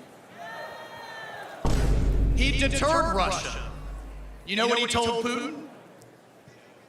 You try anything, and I'll take the tops off the Kremlin. Oh, take them all And he off. didn't dare, did he? He did under Obama, he did under Biden, but not under Donald J. Trump. Okay, bingo card. He How's your ear doing, defused Derek? North Korea. And importantly, he got our hostages home and didn't pay billions of dollars to get our Americans back. Yeah. I can't freaking wait. And here's my favorite part about Donald Trump, the commander-in-chief. All week. He sat across the table from the bureaucrats and the generals and said, if you don't give our troops what they need, you know what he told the generals? What? You're fired. You're out of here. We're cleaning house. Everything the takes generals. too long, costs twice as much, and delivers half of what our troops need. And what do we have today? What do we have today with President Biden? What's he focused on? He's focused on pronouns. Pronouns? He's focused on renaming bases. He's focused on DEI, and here's my favorite. He's focused on building electric tanks. Yeah. Has anybody seen any charging stations in the Middle East for the Biden's electric tanks? And here's what I can tell you straight up in combat. Tell us. Our enemy's bullets, listen to me, folks, our enemy's bullets could give a damn about black, white, or brown, or about religion, or about gender, or about anything else. The only colors that matter in the foxhole are the red, white, and blue, baby. These colors That's don't the lie, only thing baby. that matters. That's the only thing our military should care about. And that's the only thing our fellow soldiers care about. And that's the only thing President Trump Thank you. cares about. I can't do the show without you guys. Now, I did see some pretty big seriously. towers. I'm looking for I a want to big tell you tower. a story Big. 10 about Yeah. the man, the leader, the commander-in-chief that is Donald J. Trump. We all remember Biden's disgraceful withdrawal from Afghanistan, the debacle and the stain on our national conscience that was. The 13 Gold Star families have to relive it every day, the ones that lost their sons and daughters that disgraceful day. Biden won't even take their calls. He calls it an outstanding success. He won't even take a meeting with them. Well, I called President Trump. We talked about it, and he said, Michael, I would love to meet them. Get him up here. Get him up here to Bedminster. He was scheduled, folks, he was scheduled, hear me on this. He was scheduled to spend... This guy's losing me. Let's check out their channels. All right, here we go. So what kind of advice would you give her? She's got to come out here and speak to... JR says, I oppose war except to defend our own country's borders. Agree. Oh, so you're going to go to war with the cartel? Yes. Yourself on the campaign, and if you are elected as Second Lady of the United States, don't feel like you have to be pressured to be in the model of someone else. Steve, some people like Peter Navarro, Vivek Ramaswamy, they've gotten the biggest applause at this convention so far, maybe even bigger than people like Senator Ted. And in front of a room of people who've been really primed to think of him as this all-star in the conservative movement. That's the expectation in this room. Out in the country, there's almost no expectation because he is so poorly known in this moment. So he is a blank canvas of the likes of, almost a Sarah Palin moment, really introducing himself to the country for the first time. And so I think meeting that moment in this room, especially after Marco Rubio last night, some of the other, sort of top-tier figures in the Republican Party, I think will be We need to talk about Matt Gaetz' makeup. You can no longer, under Biden-Harris, inflation has gotten so bad, you can no longer bribe Democrat senators with cash alone. You have to use gold bars just so the bribes hold value. Not bad. That's a pretty good joke, actually. Okay, we'll go back to the speech. See if he picked it up. What's your guess? And said this was the best thing Trump is a nice that man. had happened to them since Wrap they had it up. lost their sons. That night with President Trump. Mr. President. Dude, has anybody not seen this? Has anybody not seen this? Of Shane Gillis? Yeah. Hey, Trump, I got a question. You, on your debate the other day, you said illegal immigrants are taking black jobs. What the fuck are black jobs? The illegal immigrants are being extremely loud on buses. They are all types of stuff that we said this used to be blacks. Remember when this was blacks and we liked it when they were black? They could dance and they were fun. And now the people that are Mexican are not fun. Hey, Trump, I got a question. Oh, God, Shane Gillis is a freaking In the White gift. House this November, we Don't worry, need it. The country needs it. I'm scouring the internet for funny things, also while we watch speeches. Have peace through You're welcome. America's strength. God bless you. Is Vivek going to slide into Vance's seat? No chance. Let's go fight, He meant for Ohio and Senate. let's win. Oh, for Ohio? Yeah. I think that's right. Congressman Michael Waltz of Florida, That'd be served interesting. multiple tours in Afghanistan that himself. sees Martha, till this is going to be a 2029. big This is evening for the That'd be families who crazy. lost loved ones during that departure from Afghanistan, the very deadly pullout. The deadly pullout, the chaotic pullout, the families of those 13 God, there's so much that's what she said. That was like too last much. year on the 2-year anniversary of their death. Even then, They're doing golf talk. how they were they're treated by doing Joe everything that Biden they at can. Dover. They They're were doing- very unhappy by that about that I am meeting. also happy. They said that they felt We that the felt president was disrespectful, Respected. that he didn't know some of their loved ones' names. And in fact, David, last year they didn't seem to politicize it. They Don't were speaking politicize from it. their heart. And Great obviously speech. these families are Great speech, grieving. great speech. People want to lash out themselves, like, why did my child die, or why did my spouse die? Yeah. But they said very matter-of-factly, when I asked them about the reception at Dover when the remains returned, Yeah. that they just felt uncomfortable. We know on that day, 13 American service members lost their lives. It was a departure. I think it's incredible. Look at them even talking about the Afghanistan debacle. I mean, they're actually addressing it. They hate Biden so much. They want him out so bad. They're willing to like rehash 2 old years news. ago. Yeah, they're doing anything to make the guy bow out. They're like, "Yo, yeah, remember Afghanistan? That sucked." When I'm sure there's like countless videos of those same people like talking about how it was Trump's fault or it was Trump's agreement and stuff like that. I don't trust these people. But the difference was we don't know how that withdrawal would have been under President Trump, but we know how it ended with President Biden. And the suicide bomber that took the lives of those service members are part of that legacy. We're going to be hearing from the Gold Star families here tonight. We are fully aware that President Biden was supposed to be in Nevada Wait, what continuing does his Joe Rogan outreach know? to what the Biden campaign believes are two. What does Joe Rogan know?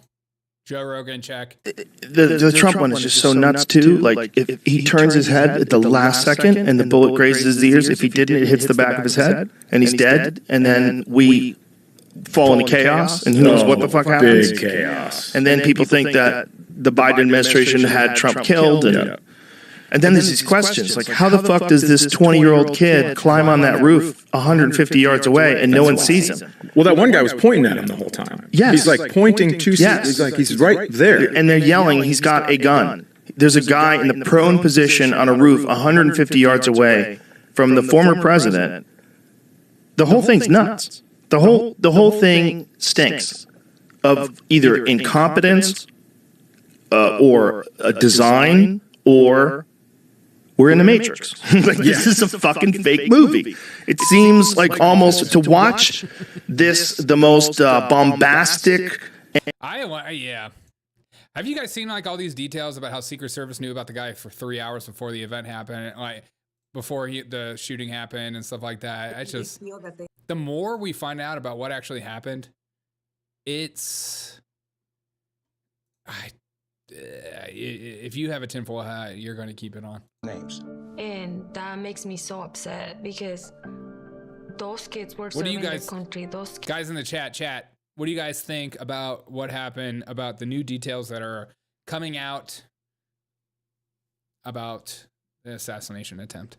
Put in the chat, let me know. You guys think it's conspiracy or one of the worst mess ups of all time? You tell me.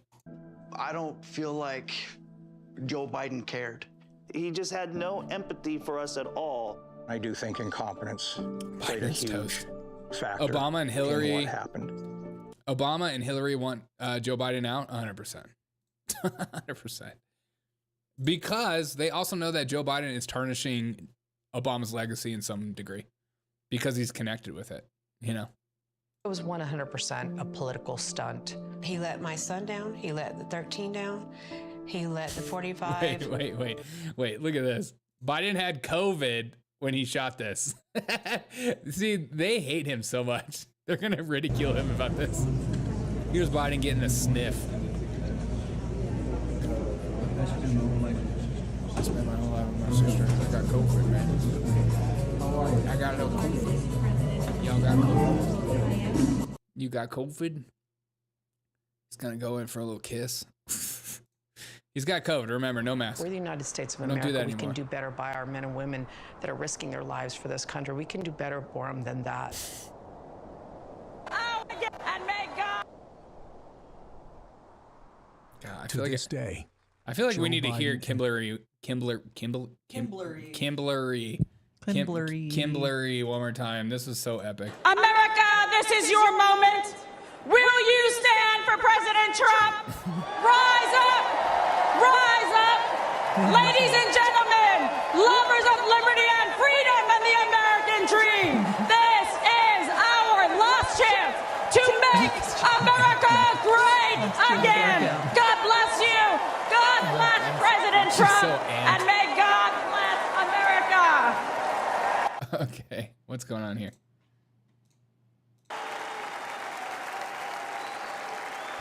Oh, these people that passed away. They're family members from the Afghanistan pullout. Is he picking up checks? Yeah, Joe Biden's picking up checks right here.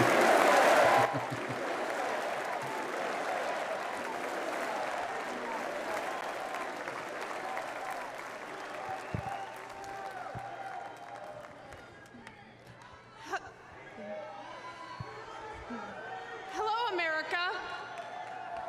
I'm Christy Shamblin. My daughter-in-law, Sergeant Nicole Leanne G.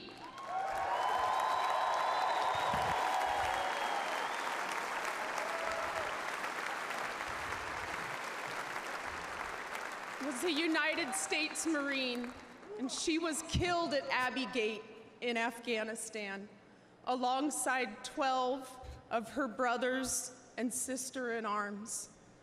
While Joe Biden has refused to recognize their sacrifice, Donald Trump spent 6 hours in Bedminster with us.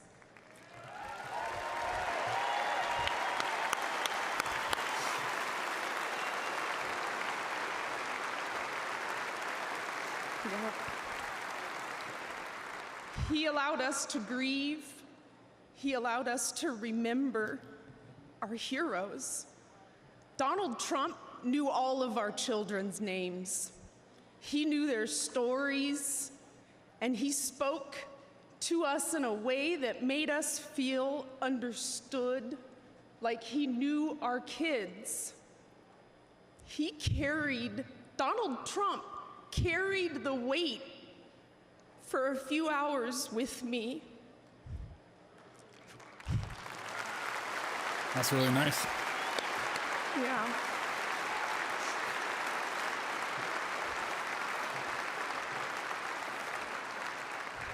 And for the first time since Nicole's death, I felt I wasn't alone in my grief.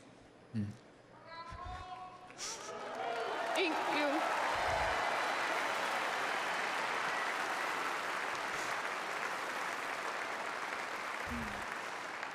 I had expected to meet an arrogant politician. Good call. Instead, I met a man who had empathy for us. He was compassionate, and he spent time with us because he knew it would make us feel better. Thank you, President Trump.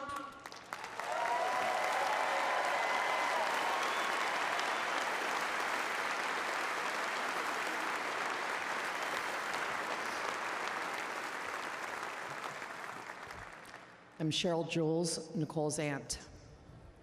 Joe Biden said the withdrawal from Afghanistan was an extraordinary success. An extraordinary success. Look at our faces. Look at our pain and our heartbreak. And look at our rage. That was not an extraordinary success. The humiliation of our nation was not an extraordinary success.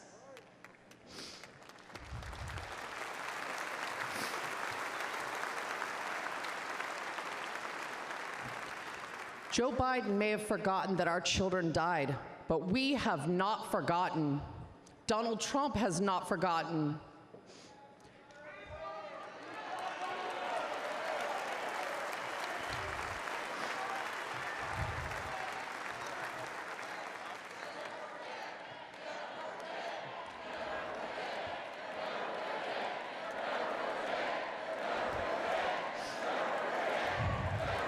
Oh, never forget. I had no idea what they're saying. Joe Biden owes the men and women that served in Afghanistan a debt of gratitude and an apology.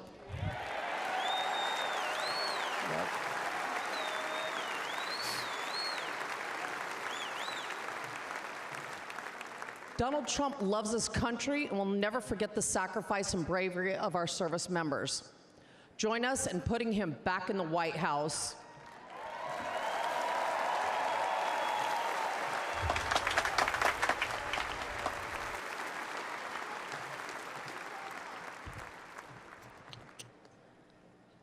I'm Alicia Lopez, and this is my husband, Herman. Our son, Corporal Hunter Lopez, whose name Joe Biden has refused to say out loud, was killed on August 26, 2021. He died during Joe Biden's disastrous withdrawal from Afghanistan. Hunter was 22 years old and planned to come home to California after his tour to follow in our footsteps. Herman and I work for the Riverside County Sheriff's Office. Yeah, exactly, JR. I don't make fun of regular people. Just politicians that lie to your face. And our family has a tradition of service in law enforcement.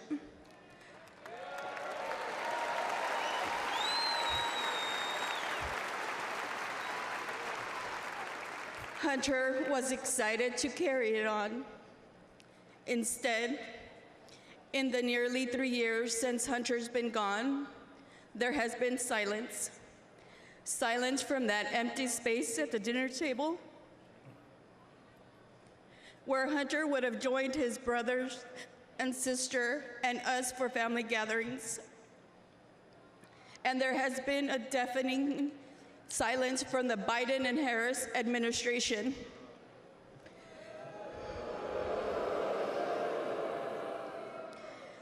Despite our pleas for answers and accountability, they have pushed us away and tried to silence us. The Biden administration has not owned up to the bad decisions. They have not been transparent about their failures, and their so-called leaders work to protect themselves rather than our sons and daughters who took the oath to defend our country.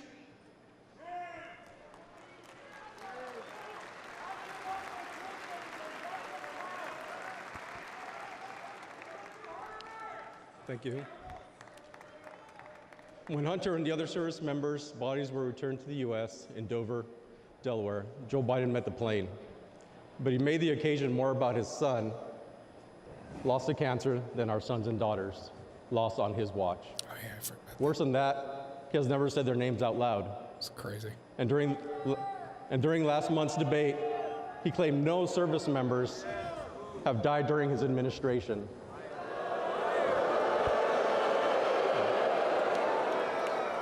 None. It's crazy. That hurt us all deeply. So Alicia and I are here to say the names of all 13 service members who lost their lives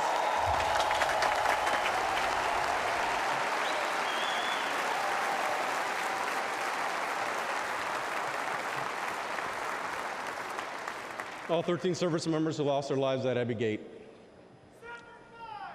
David Espinoza.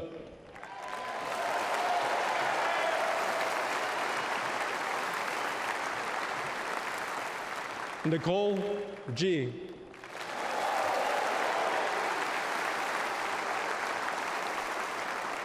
Taylor Hoover.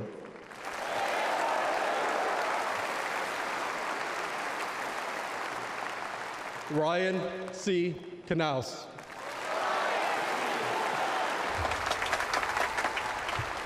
Riley McCollum.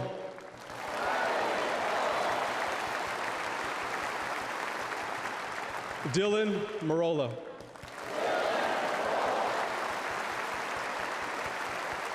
Kareem Nakui. Dagan Page.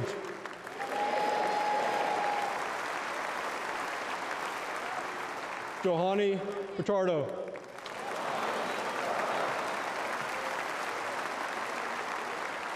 Humberto Sanchez.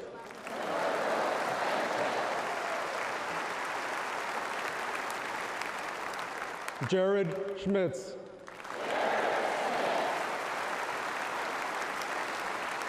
Maxton Sobiak. And my son, Hunter Lopez.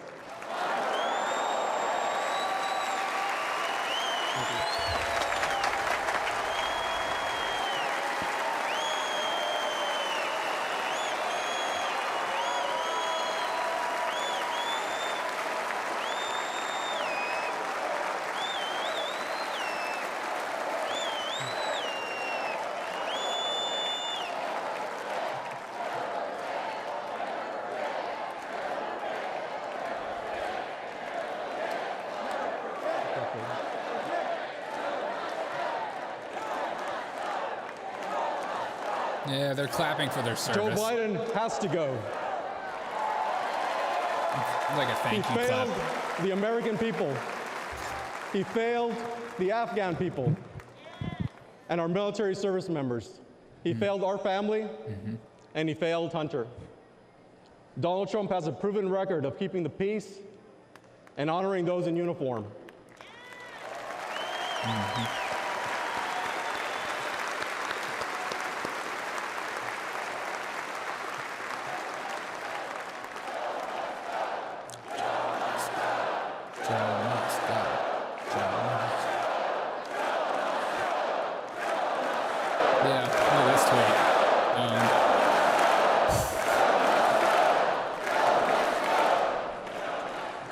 All of us on this stage recognize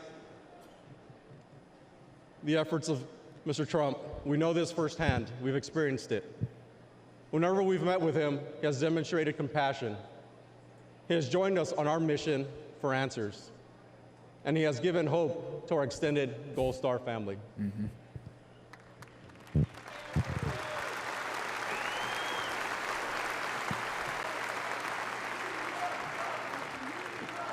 Now, we have another son serving in the Army.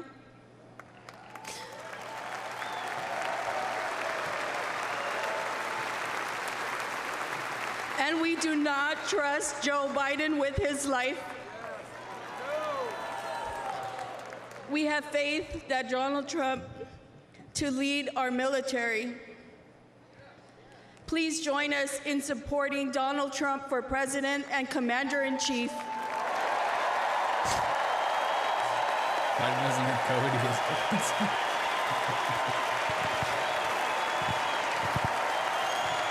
Yeah, let's go, Brandon.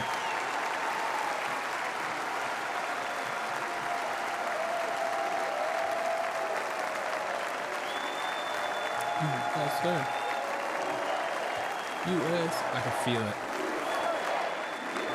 I love that the audience was repeating the names. The audience repeating the names was incredibly powerful. That was amazing. Because I couldn't figure out what they were doing for a second. And I was like, oh.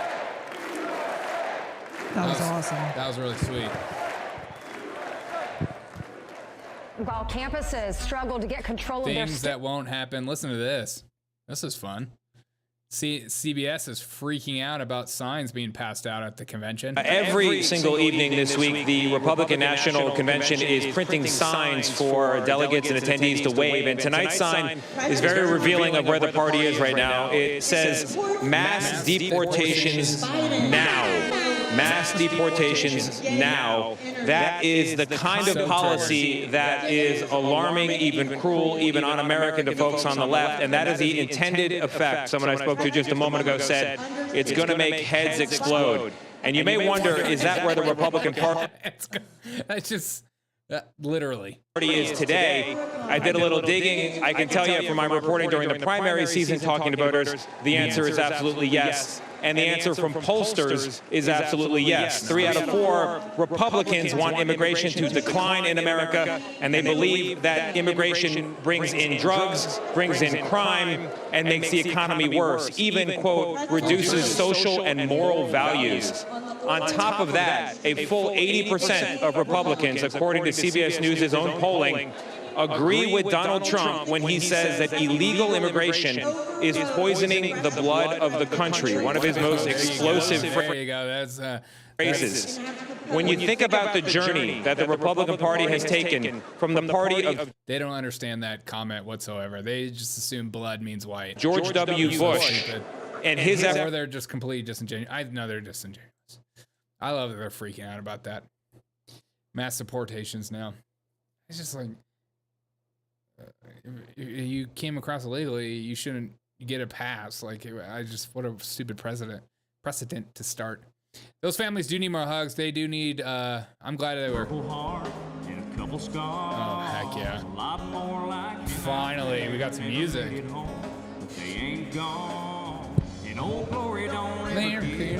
She's the greatest stories ever been told.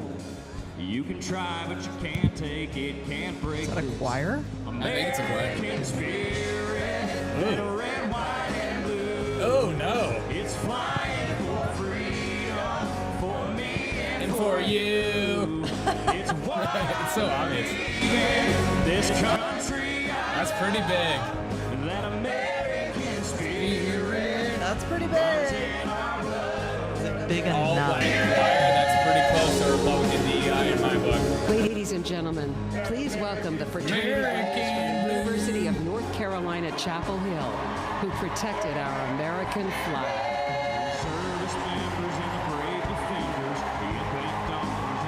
What? Is it the one that was like doing the monkey thing?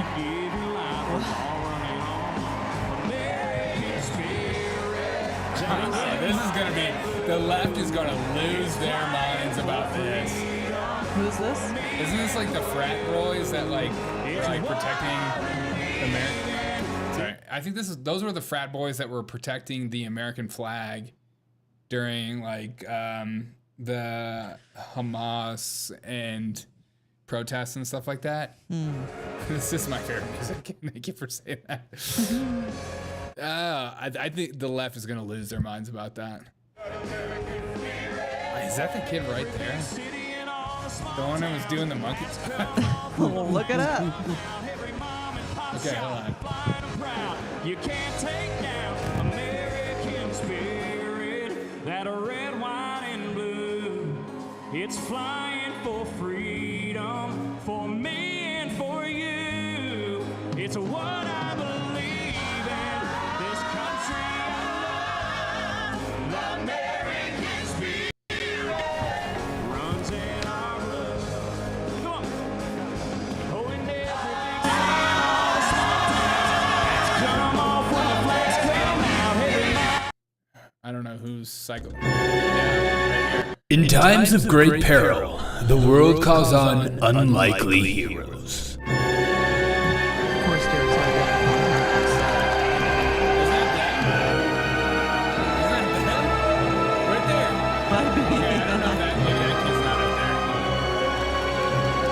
Men in khaki. Oh, sorry. Our campus, we knew we couldn't let that happen. We stood guard. Derek, you nailed it. We held it up, and we did not let it fall. It was all about respect, not just for the cloth, but for everything that the flag stands for. Too many people have sacrificed everything for it. The least we can do was keep it flying. And tonight, we are Asian frat boy proud to counts. honor our flag again. Yeah, Asian diversity. First thing. Oh, what is he? I thought he was about to pull something out of his pants. Dude, look at this.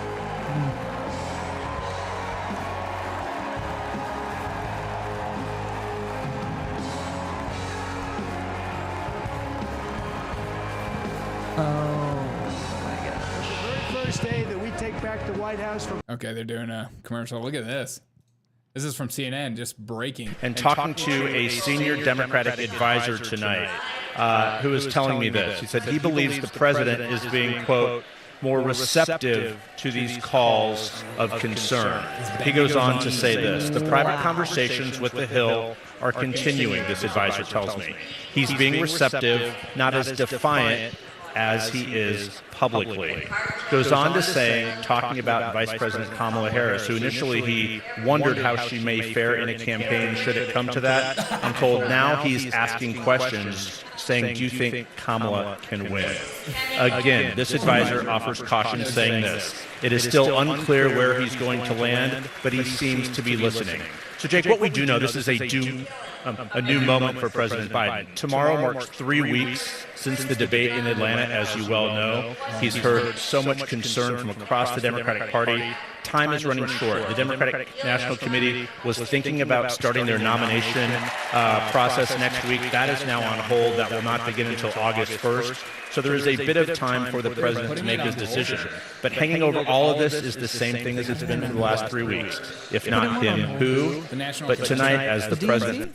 That's what I thought was what he said. Decision. But hanging over all of this is the same thing as it's been for the last process next week. That is now on hold. Time is running short. The Democratic National Committee was thinking about starting their nomination process next week. That is now on hold. Oh my Emotional, damn it. Dude, Biden is cooked. He's done. They really are in disarray. Oh, they hate him. They're not in disarray. They're doing everything in Yeah, their... but who are they going to nominate? They don't know. Nah, they're Newsom. My name They is don't. Shabbos Kestenbaum. God bless you. I am a proud first-generation American. I am a proud Orthodox Jew. And as of 5 months ago, I am the proud plaintiff suing Harvard University for its failure to combat anti-Semitism. Go off. That's like the most Jewish statement ever. That will be suing them. I'm suing Harvard. I'm suing I came to Harvard to That's study wild. religion, the Good for you, foundation King. of Western civilization. What I found was not theology, but a contempt for it. Ooh, theology Christians, you hear My that? problem with Harvard is not its liberalism, but its illiberalism. Too often, students at Harvard are taught not how to think, but what to think. Right. I found myself immersed in a culture that is anti-Western, that is anti-American, and that is anti-Semitic.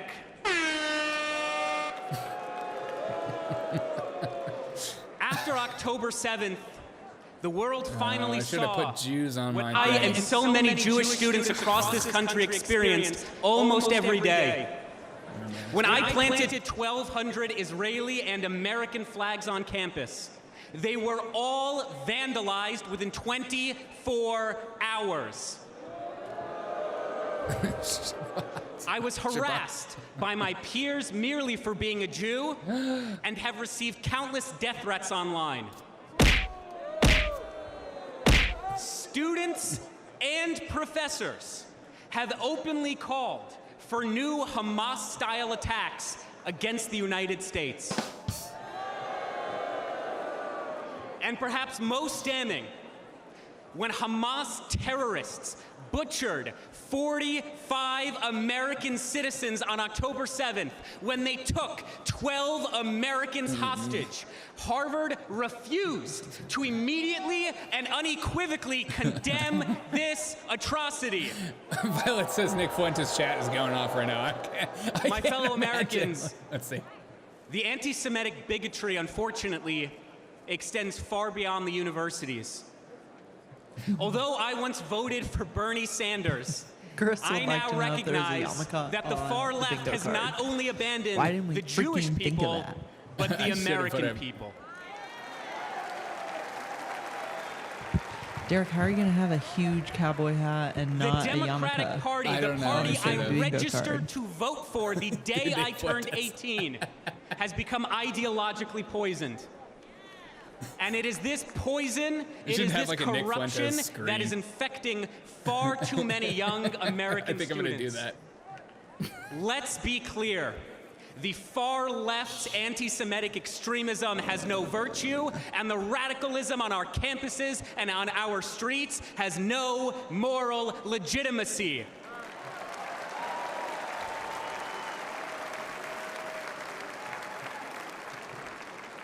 Sadly,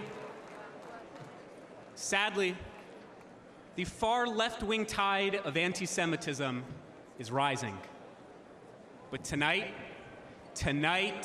we fight back. I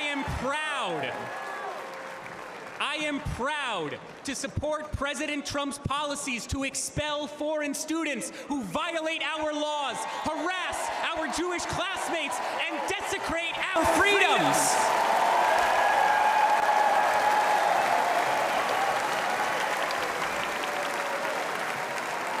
Let's elect a president who will instill patriotism in our school once again. Let's elect a president who will confront terrorism and its supporters once again. Let's elect a president who recognizes that although Harvard and the Ivy Leagues have long abandoned the United States of America, the Jewish people never will, because Jewish values are American values, and American values are Jewish values. God bless the United States. God bless the land of Israel.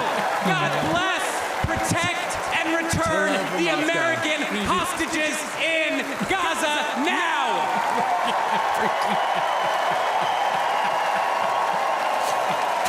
Ladies and gentlemen, please welcome the parents of an American hostage held in Gaza, Orna and Ronan Nutra.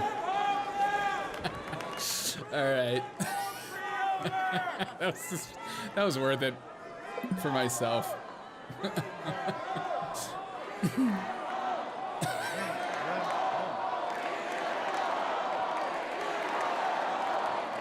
It's good to see Twitch coming in hot. I never see people on. There's a yarmulke on the bingo card. I need to put yarmulke on the bingo card. Maybe we'll just change cowboy hat for yarmulke. Tomorrow. Our son, Omer, is an American citizen. For 285 long days and nights, Hamas terrorists have been holding Omer imprisoned in tunnels underneath Gaza. Oh, I should have put Nick Fuentes back on. Omer, which is a biblical name and means in Hebrew the first crop, is our firstborn. He was born in New York City 1 month after 9/11. 8 months pregnant, I walked across the Queensboro Bridge towards home that day. And here we are, 23 years later, and he's the victim of another vile terrorist attack. Let me tell you a little bit about my son. He's a connector. He's an extremely social person. He loves sports. In high school, he was captain of the soccer ball, volleyball, and basketball teams. He's a natural leader.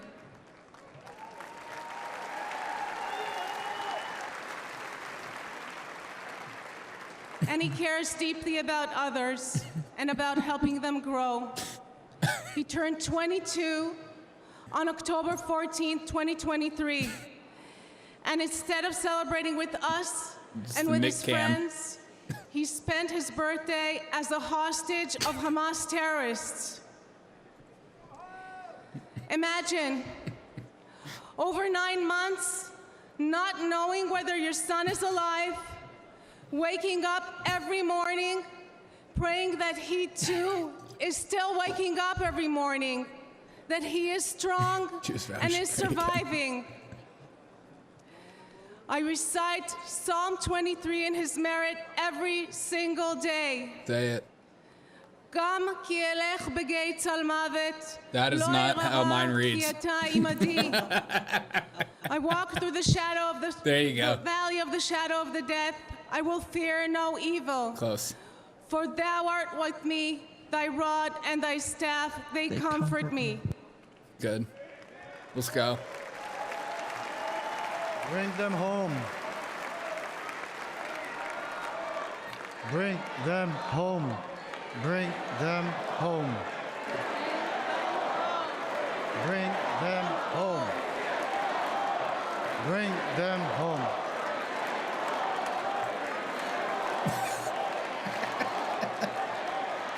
During the brutal October 7 attack on Israel, over 1,200 people were slaughtered. Of them, 45 were American citizens. Where is the outrage? Where is it? This was not merely an attack on Israel. This was and remains an attack on Americans. Omer is one of 8 American hostages This is our war to Iran. and one of Get ready. 120 hostages still left in Gaza. Citizens of 24 countries and 5 different religions, still held by Hamas, denied basic human needs. Their lives threatened every day. President Trump called us personally right after the attack when Omer was taken captive. We know he stands with the American hostages. We need our beautiful son back. And we need your support. The chanting. We need your support to end this crisis and bring all the hostages back home. Not a lot of people standing. Some people crying. Them home. Bring them home. Bring them home. Bring them home. Bring them home. Omer, we love you. We won't stop fighting for you. Say it with us. Bring them home. Bring them home. Bring them home. Thank you, everybody. God bless Israel and God bless America. I swear that is the next war. That Republicans, we're going to get out of Ukraine, stop funding, and then we're going to start funding a war in Ukraine. It's going to happen. New York State gubernatorial candidate. I hope Lee Trump Zeldin. doesn't fall for that. Crossing my freaking finger.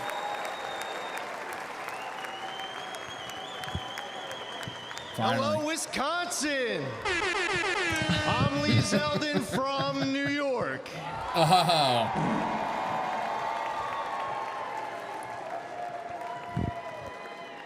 Zeldin, you got so close, bro. Dude, he got so close.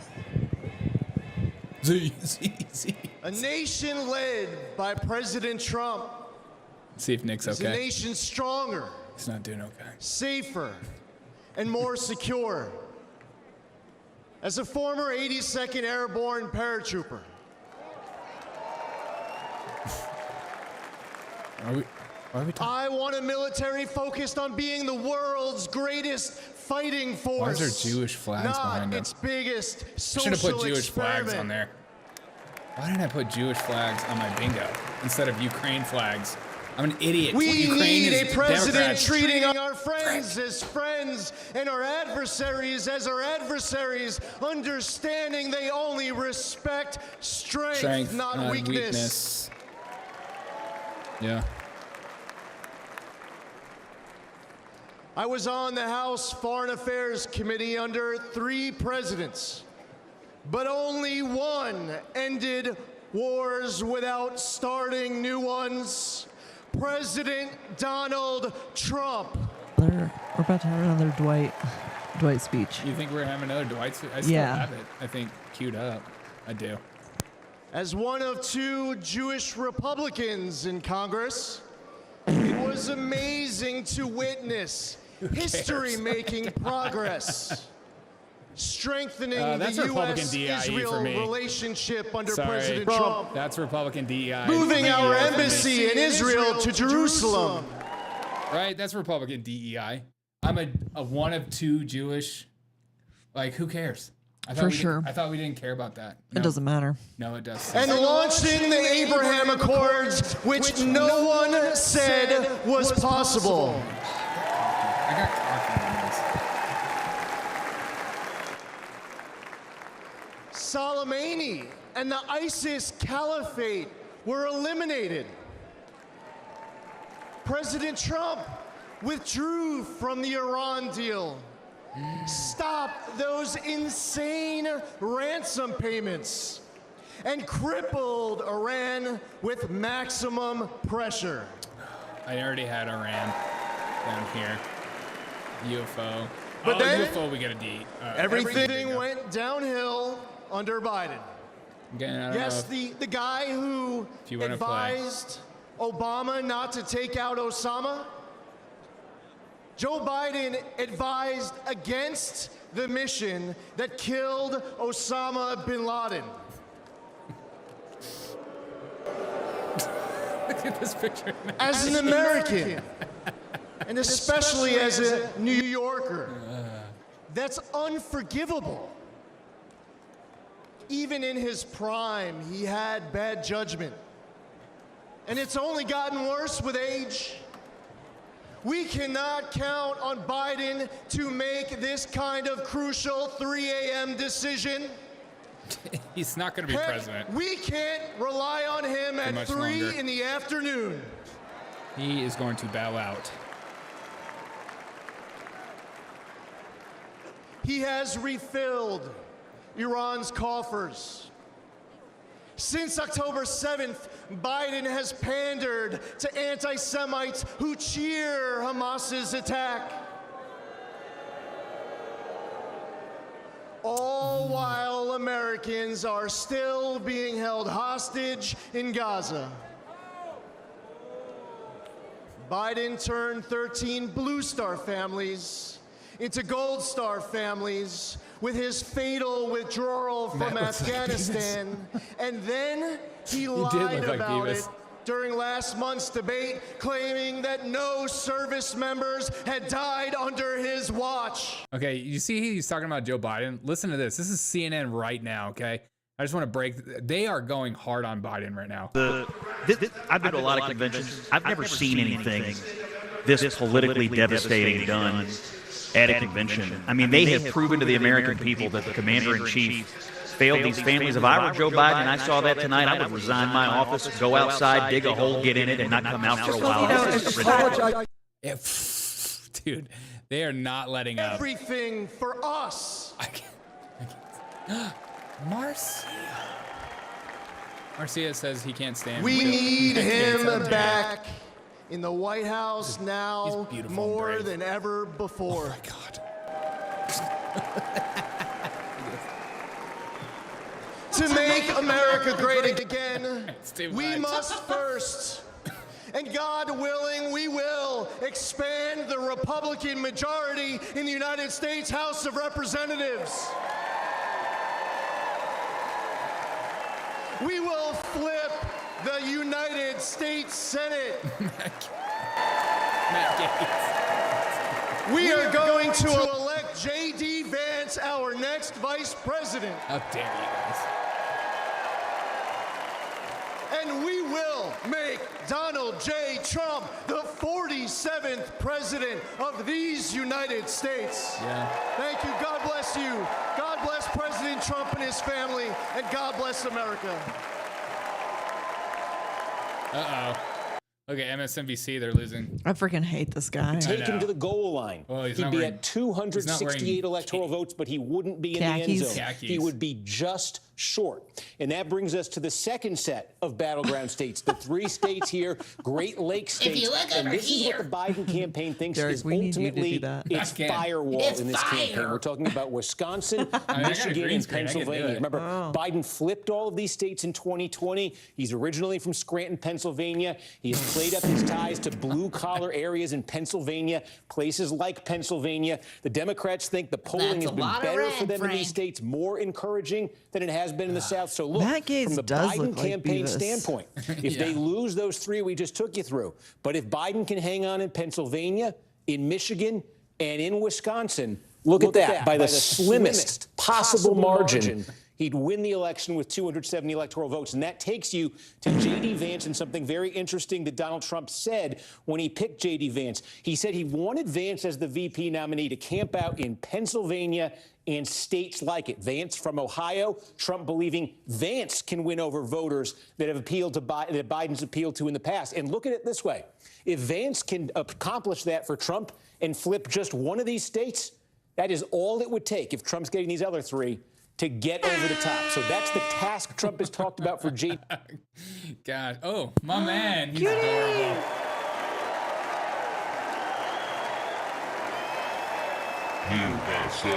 USA. Just go to his basement. He does need to go to his basement. USA, USA, USA, USA, U. Thank you very much. My name is Bill Pickrell. Oh, I was going to say pickle. Proud Wisconsinite. Adorable. Proud. I'm a proud husband of 76 years old to my wife, Rosemary. Wow. My man. I'm a father of 11 children. Wow, he got busy. 6 He had girls, 5 boys. What do you say, 6 white boys? That's what I heard. Across 5 generations and a proud World War II veteran. With a report.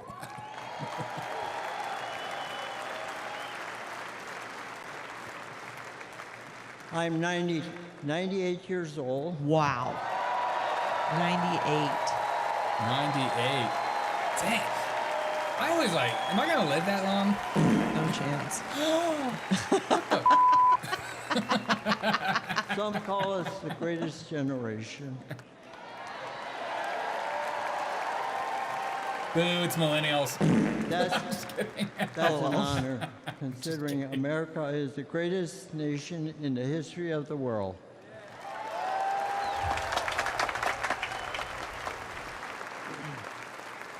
I will never forget and witness the horror of the Nazis' war camps.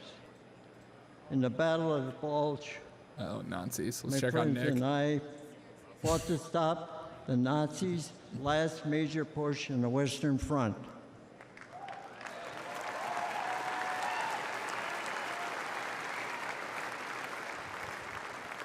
A few months later, Hitler was dead. The Nazis were defeated.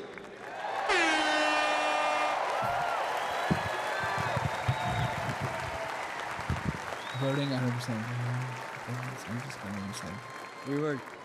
We gave thanks to Almighty God for delivering us from evil. I love that he's reading from a paper, written paper. I do too. But not many of us. He's like, but now, oh shoot. I still miss a lot of my friends on that beach. Oh. And there were many of us left. There aren't many of us left today. But for us, those of us who are here, that America is still worth fighting for.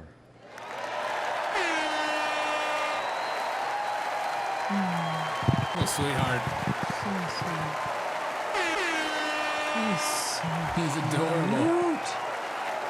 I want to take him out to get some Krispy Kremes. Because you know he's awake at 5 a.m. Yeah, he is, for his Bible study. It hurts my heart to see what our current president and vice president have done to the country I love so well. They humiliated us in Afghanistan. We pushed around in China. Terrorists run wild in the Middle East. And they let our own southern border get overrun. Oh, cute. Good man. America, people say,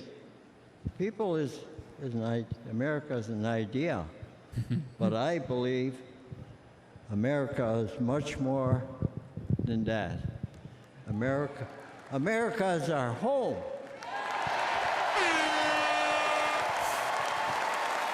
This guy rocks.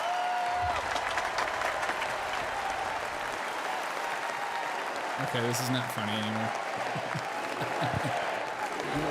I'll save it for the moment.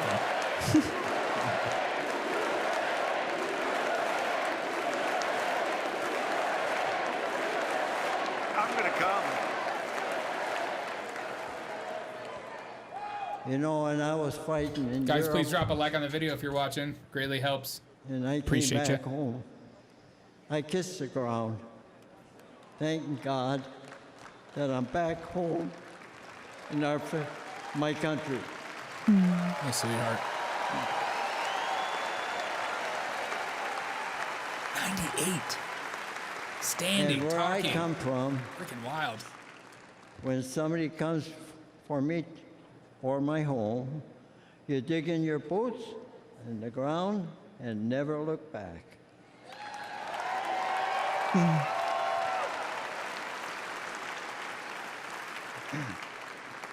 That's the attitude that saved the free world.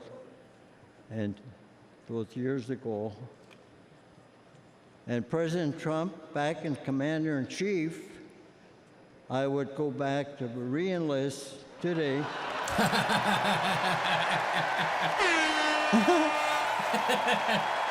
gonna come.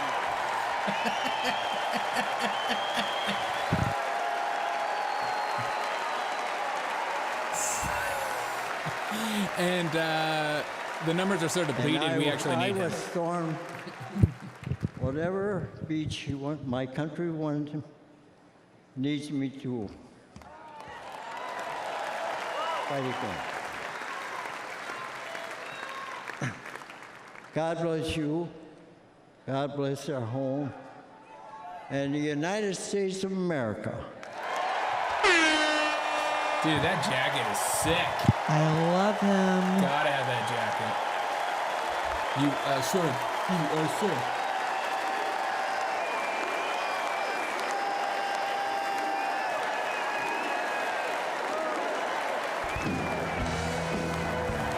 JD's coming up soon.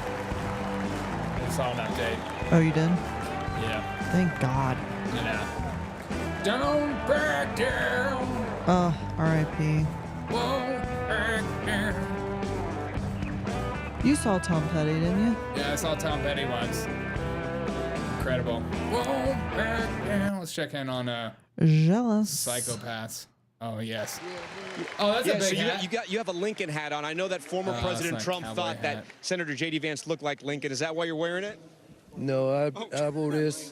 I wore this all the way back to 2004 in Madison Square Garden. Yeah, idiot. The first one that I attended was at Madison Square. This is my third. How's it going so far? Looking good. Donald Trump gonna win. Yeah. What do you hope Senator J.D. Vance says? I hope he says that we get the gas back on drill, baby, drill. Because I get irritated every time I have to go buy gas. $3 and something a gas. I'm in South Carolina, so it's $3.30-something. So I'll be glad when they start drilling, then clothes, food. My man. You want the prices to come down. Right. I want Sorry to catch you. What's your name? Here you go. Okay, Alvin Porty, I appreciate it. Thank you for got talking a to us. business card. Savannah and Lester, people here on their feet right now. Again, listening to this American veteran. A lot of people excited. Anticipation is growing for Senator J.D. Vance. How do you not start dying laughing when that happens? There's someone. What's your name? Here you go. Call me, brother. But the life stories of J.D. Vance and Donald Trump couldn't be more different. Donald Trump, of course, growing up wealthy. J.D. Vance grew up working class. J.D. Vance grew up in the Midwest. Donald Trump grew up in Queens and Manhattan. J.D. Vance served, and today the theme here, Keep America Safe. He's going to talk about that service. So the men are kind of different. They really would have never come together if J.D. Vance didn't decide to.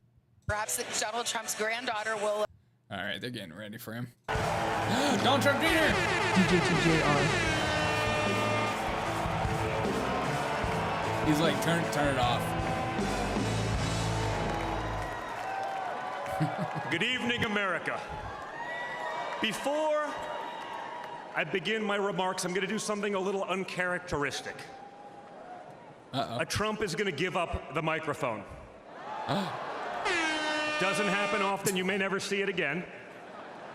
But I got a call on Monday morning that counts for from me. a young lady who said, Dad, I want to speak at the RNC. His daughter? Does he have a daughter? I want to speak at the RNC because I want know, kids. America to know what my grandpa is actually like. Dang.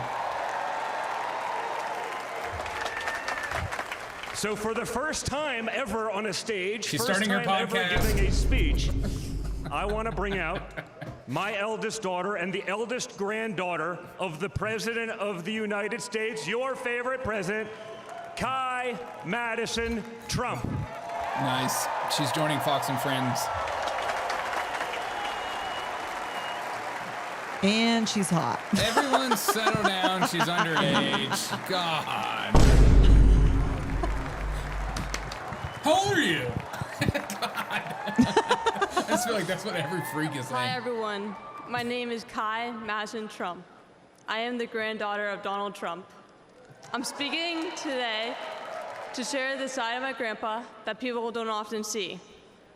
To me, he's just a normal grandpa. He gives us candy and soda when our parents aren't looking.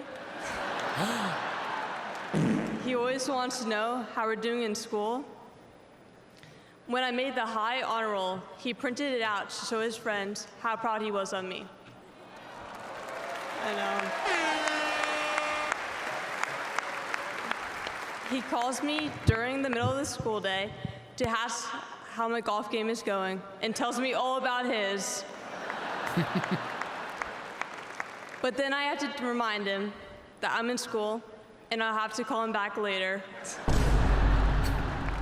When we play golf together, if I'm not on his team, he'll try to get inside of my head. I know. And he's always surprised that I don't let him get to me. But I have to remind him I'm a Trump too.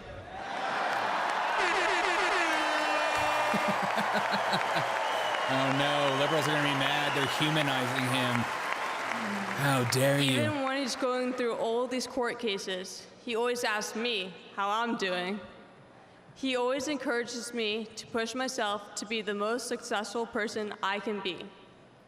Obviously, he sets the bar pretty high, but who knows, maybe one day I'll catch him. First female president, Trump dynasty. On Saturday, I was shocked when I heard that he has been shot, and I just wanted to know if he was okay. It was heartbreaking that someone would do that to another person. A lot of people have put my grandpa through hell, and he's still standing.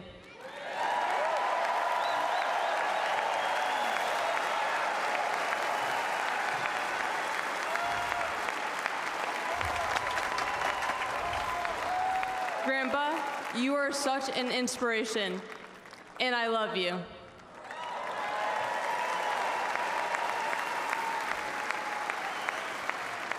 The media makes my grandpa seem like a different person, but I know him for who he is. He's very caring and loving. He truly wants the best for this country, and he will fight every single day to make America great again. Thank you very much. Kimberly's gonna be so mad. She did so much better than me. She did great. She's so cute. That was adorable, cute, great. If I was a dad, I'd be like, dang, girl, go ahead. Yeah. That's my genes. Now here comes Trump Jr. Oh. I sure did. A lot of proud moments this week for my family. Thank you again, guys. Really appreciate that. That's not easy. That's the first time. I mean, this is what we call a large crowd for a speech, so incredible work, Kai.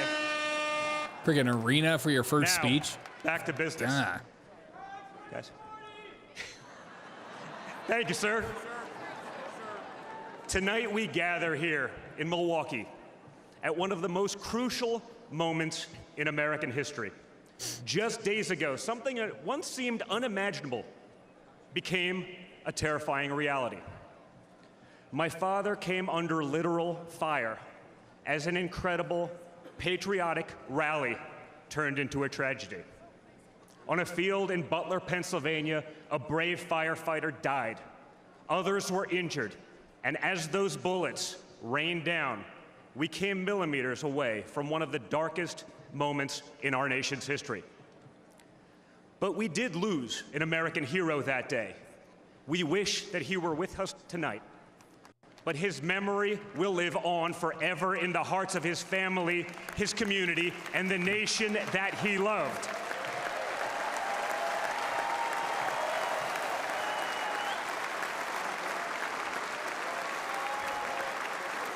So I would like to take just a moment tonight to express our gratitude for the life and service of American hero Corey Comparator.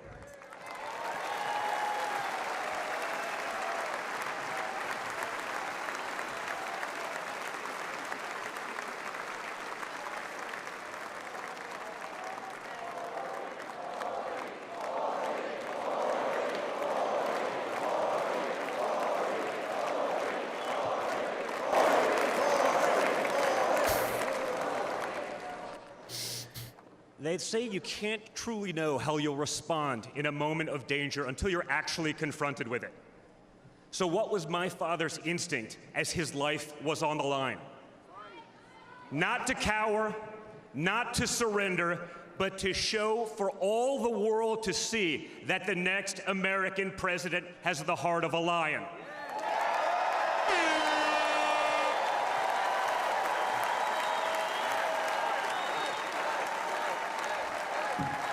Get a Kleenex. That the next American president has the courage to put the American people first once again.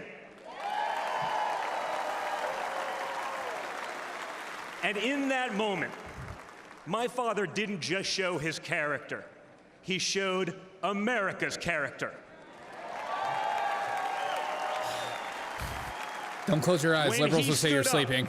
with blood on his face and the flag at his back, the world saw a spirit that could never be broken. Yeah.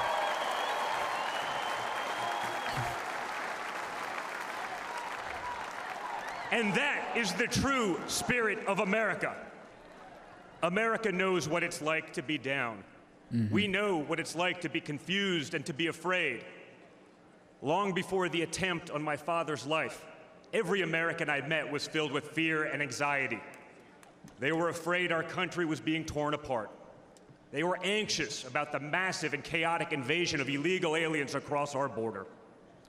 They were deeply concerned about partisan lawfare, education indoctrination, and attacks on freedom of speech. Most terrifying of all, they saw that our leaders didn't care, or worse, that they joyfully aided and abetted the erosion of our rights. And the lies. Oh yeah, the lies. We won't ever forget the lies. From left-wing politicians, from their allies in the media. When you hear them in a row, you fully understand the extent they have gone to divide this great nation. They lied about Russia collusion. They lied about Hunter's laptop. They lied about Joe Biden's fitness for office. They lied about the border being secure. They lied about inflation being transitory. They lied about how they would safely withdraw from Afghanistan. They lied about Biden being a, quote, moderate. And they told one nonstop lie after another about my father. But they could only run away from reality for so long. All hell has broken loose in America, and it's impossible to hide anymore.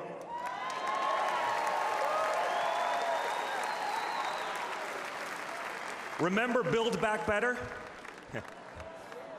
Instead, we got broke, bumbling Biden. Nothing is built, nothing is back, and nothing is better.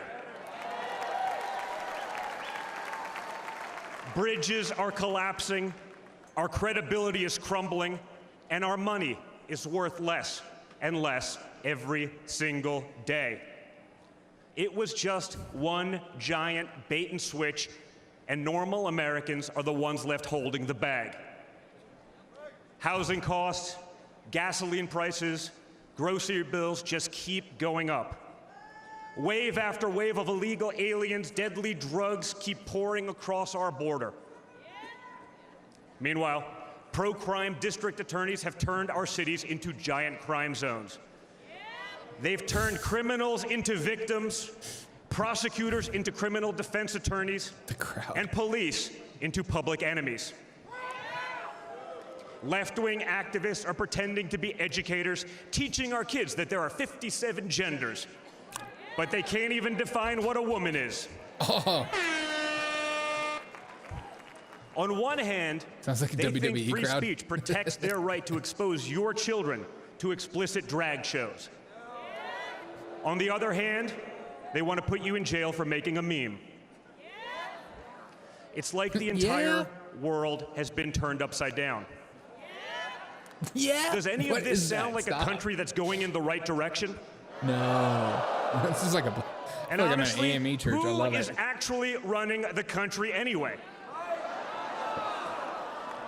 It's obviously not Joe Biden.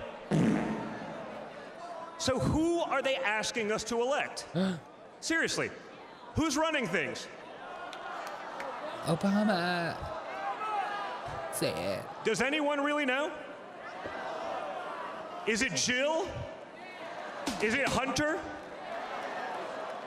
Barack Obama?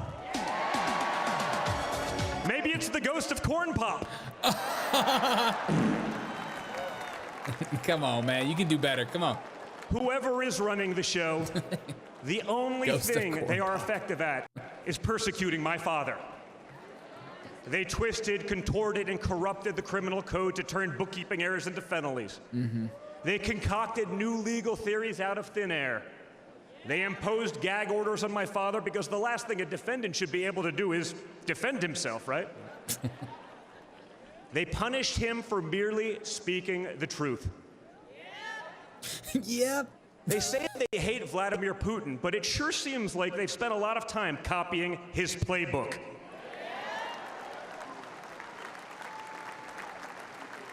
In this country, we don't criminalize political differences. We debate them. We vote on them. But we don't make you choose between picking a party or picking a jail cell.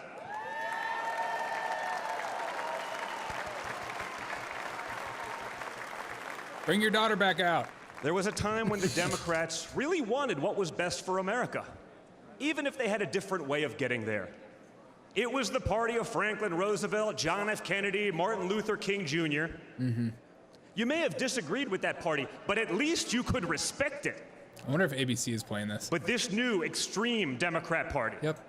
Good. They want us to somehow believe that the only way forward is going backwards, where hiring decisions are based solely on race, where justice is only for those with the right opinions, where streets are a luxury only for the elite, where economic opportunity exists only when you know the right people. Right now, the America we all grew up with, the America that we love, feels like an old photograph where you sit down with your children and tell them what life used to be like. You look back at that America and remember a country that was confident and proud, an America that knew who it was and what it stood for. And it could all feel like a distant memory. Somewhere along the way we stumbled. Somewhere along the way we lost ourselves. But we can't live on nostalgia. Yes, America was great, but our greatest days are yet to come.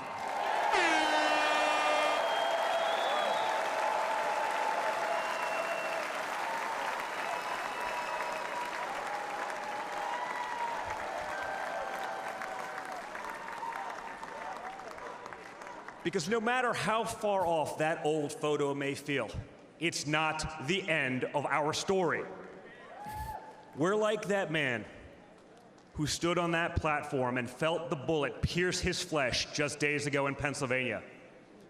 He may have moved to the ground, but he stood back up.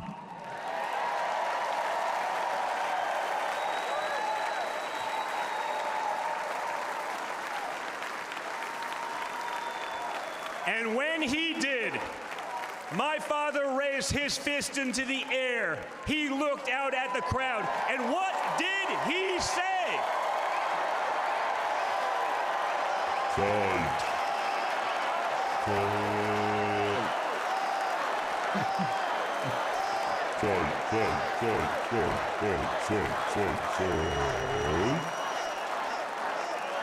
Fight. Fight.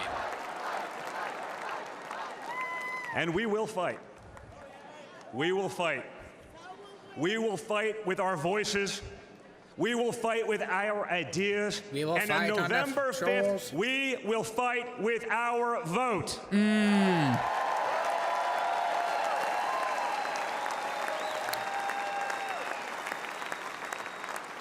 I've always been proud of him, but I've never been prouder of my father than I was in that moment. That's when the world found out that there is tough, and then there's Trump New York, tough. Oh, Trump tough. New York tough. And the good news is, America is Trump tough. Oh.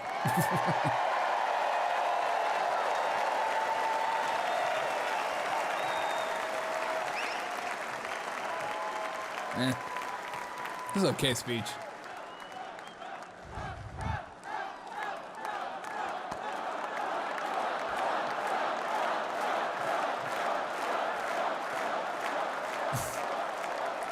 Check on Nick. In 1912, more than a century ago, another legendary Republican president came right here to Milwaukee. At a political rally less than 1 mile from where we stand tonight, Teddy Roosevelt was struck by a would-be assassin's bullet. But he didn't quit either. He finished his speech and he kept fighting. Come on, Pastor. My friends, I don't believe in coincidences, but I do believe in God's plan.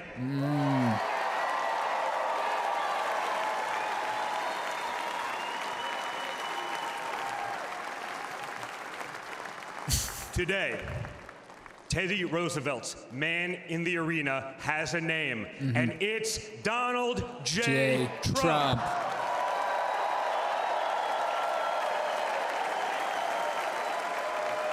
All right, bring out the heat. Remember, my father didn't have to run for re-election this year. Yeah, he could have been on the He doesn't yacht. need the money, Here we the go. fame, the power. God, I've Frankly, heard this so many times. he doesn't need the witch hunts, the phony investigations, or the political prosecutions either. Political prosecution. But he knew he had to run if there was any chance at saving America. It's good.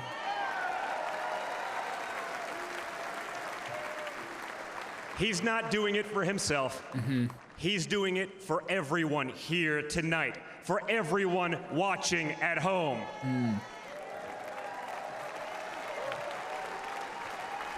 He's doing it for you. No matter He's who doing you it for are, me. you can be a part of this movement Yeah. to make America great again. Donate $5 today. I'm just waiting for this. Look at me and my friend J.D. Vance. Come on. A kid from Appalachia and a kid from Trump Tower in Manhattan. We grew up worlds apart, yet now we're both fighting side by side to save the country we love. And by the way, J.D. Vance is going to make one hell of a vice president. Bring him out. Bring him out.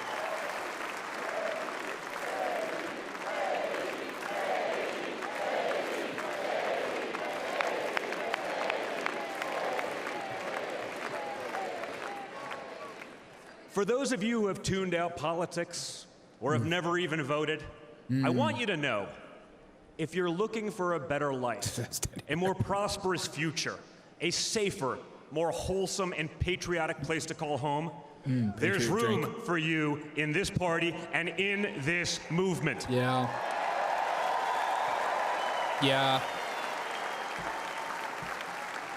In fact, you're the ones who matter most of all.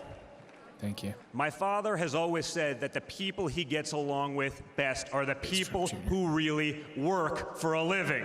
Thank you. It's because of his background as a builder in construction. Right?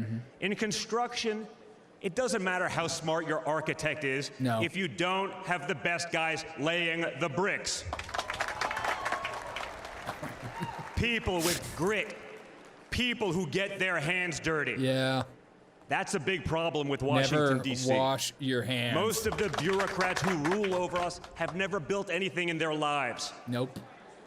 It's time to build something real. Yep. Something tangible. Something that will last and leave this country better off for our children. That's my father's mission.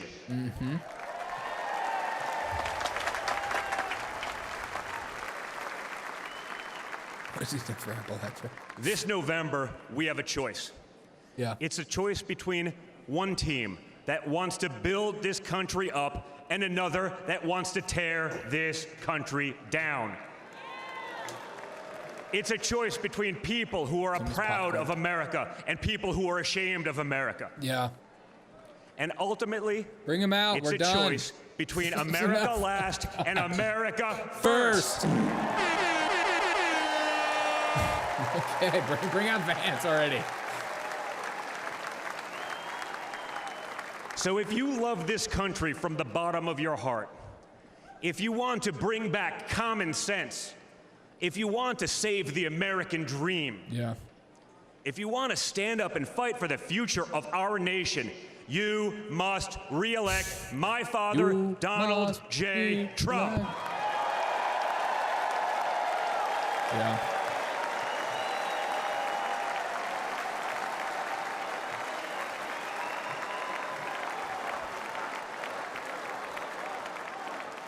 Together, we will make America great once again. Yeah. Thank Thank you. Thank you, Wisconsin.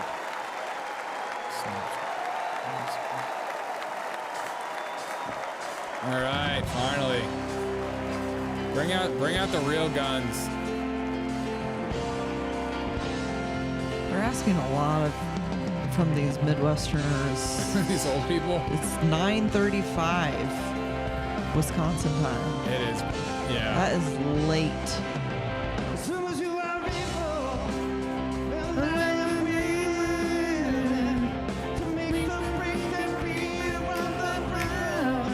I gotta find this band. I know. All right. I'm ready for something funny again.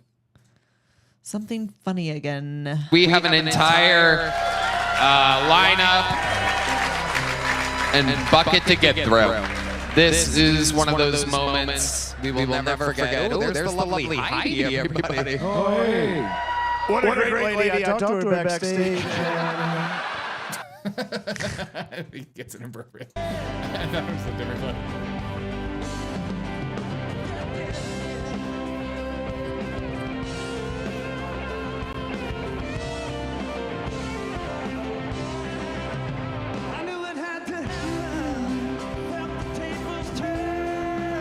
Texans holding it down with the cowboy hat swag. A lot of cowboy hats. Is the cowboy hat a Texas thing?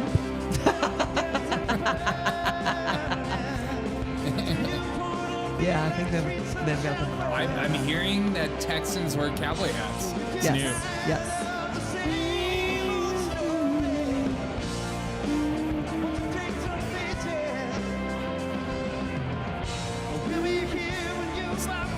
This band does rock.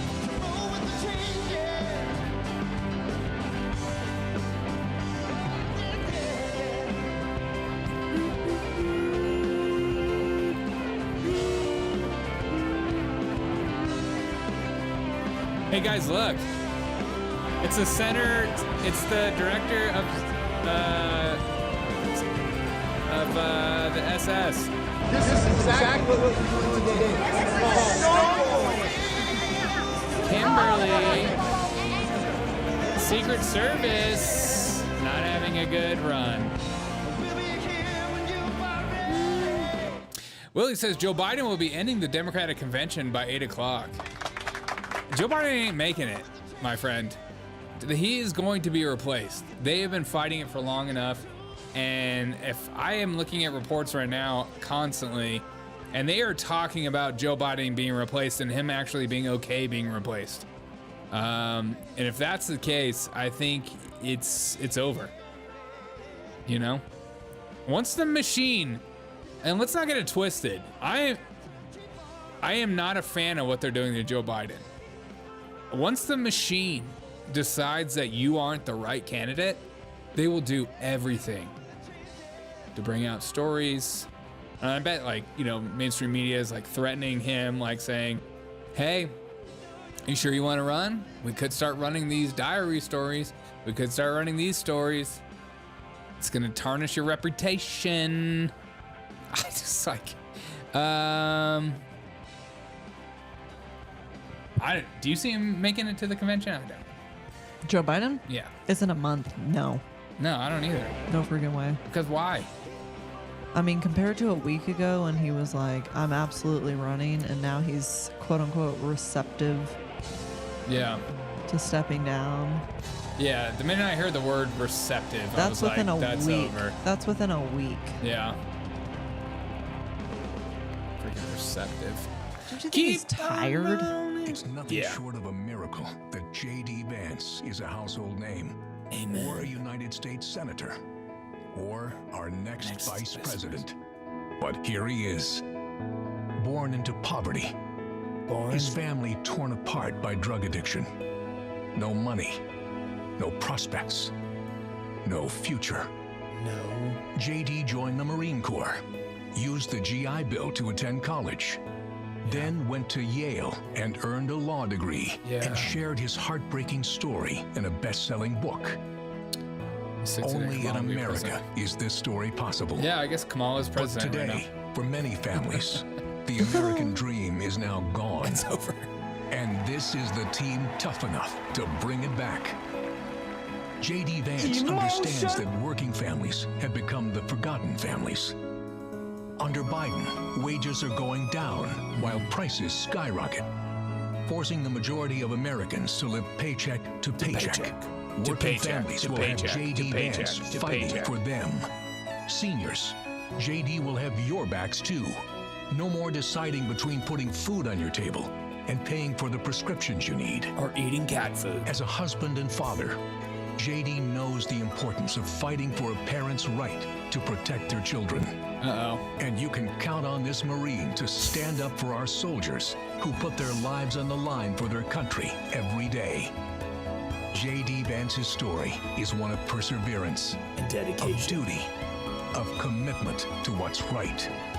It's an American story, and it's just getting started. Oh, it's all right. It's a little calm.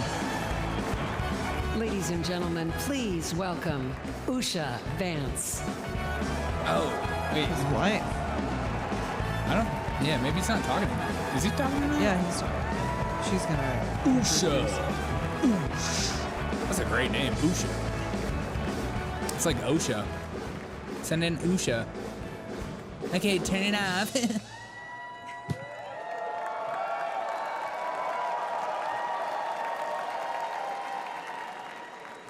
Good evening.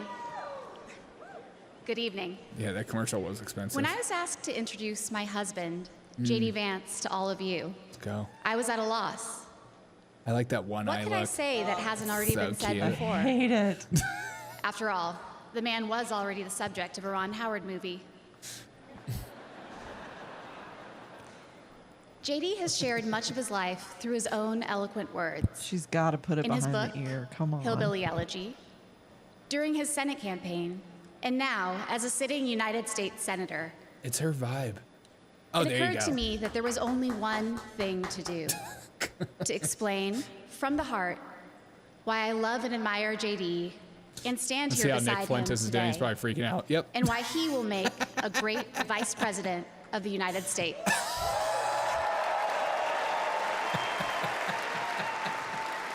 It's so funny to me.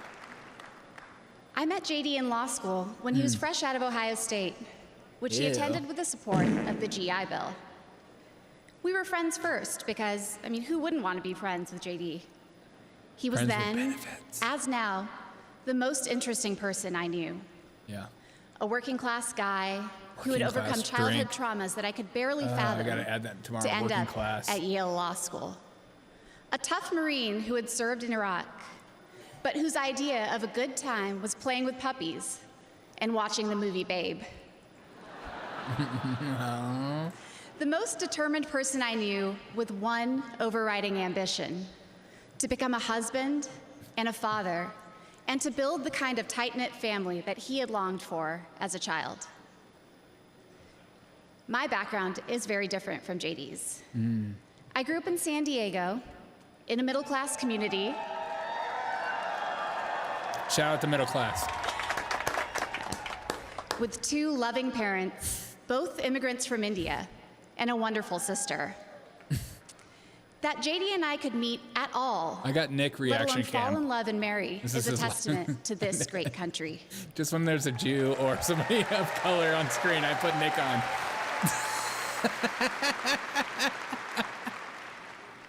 It is also a testament to JD, and it tells you something about who he is. When JD met me, he approached our differences with curiosity and enthusiasm. He wanted to know everything about me, where I came from, what my life had been like. Yeah. Although he's a meat and potatoes kind of guy, he Simple. adapted to my vegetarian diet and learned to cook food from my mother, Indian food. Big L. Before I knew it, he had become an integral part of my family, a person I could not imagine living without. Yeah. The JD I knew then is the same JD you see today, except for that beard. And his goals in this new role are the same that he has pursued for our family: to keep people safe, to create opportunities, to build a better life, and to solve problems with an open mind. It's safe to say that neither JD nor I expected to find ourselves in this position, but it's hard to imagine a more powerful example of the American dream. A boy from Middletown, Ohio.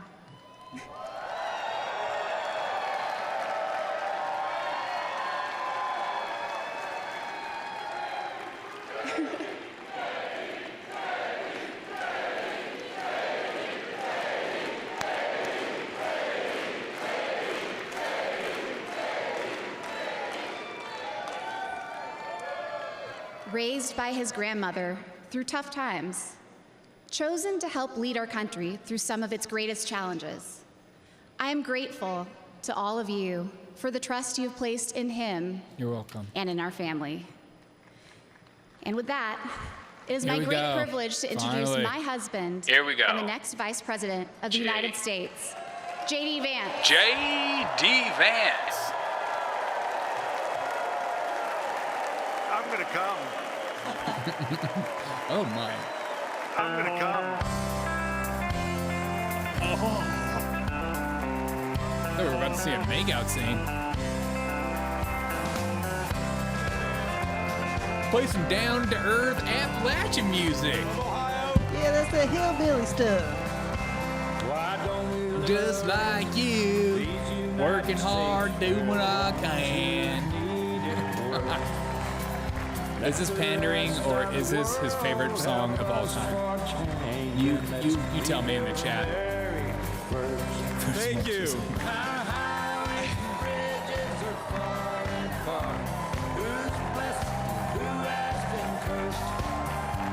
There's things to be done all over the world. Let's rebuild America first. Thank you. Thank you. Please. Wow. Wow.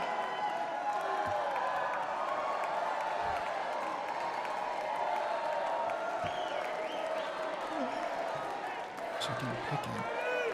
What's happening?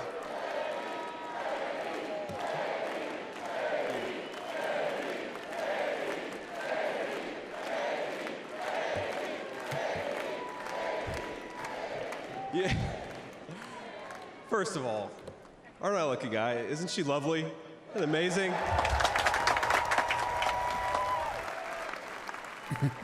Greetings, Milwaukee, my fellow Americans and my fellow Republicans. My name is J.D. Vance from the great state of Ohio.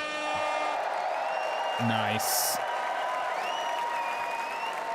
Here we go. Tonight, she's starting to Kamala.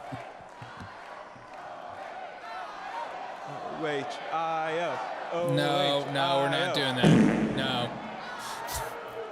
You guys, we're gonna chill with the Ohio love. We gotta win Michigan too here, so.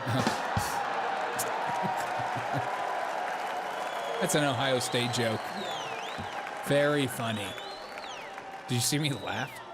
My friends, tonight is a night of hope. It's good. A celebration of what America once was, and with God's grace, what it will soon be again. Check in on Nick Fuentes. And it is a reminder of the sacred duty we have to preserve the American experiment, to choose a new path for our children and grandchildren. But as we meet tonight, we cannot forget that this evening could have been so much different. Instead of a day of celebration, this could have been a day of heartache and mourning. True. For the last 8 years, President Trump has given everything he has to fight for the people of our country.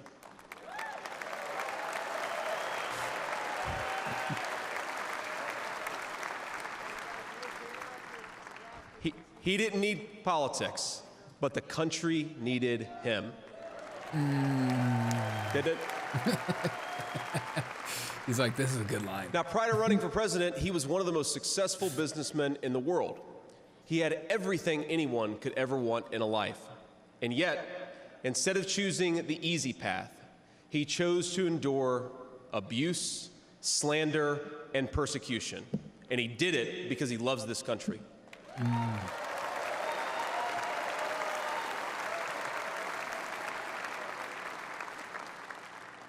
I want all Americans to go and watch the video of a would-be assassin coming a quarter of an inch from taking his life. Consider the lies they told you about Donald Trump, and then look at that photo of him, defiant, fist in the air, when Donald Trump rose to his feet in that Pennsylvania field. All of America stood with him.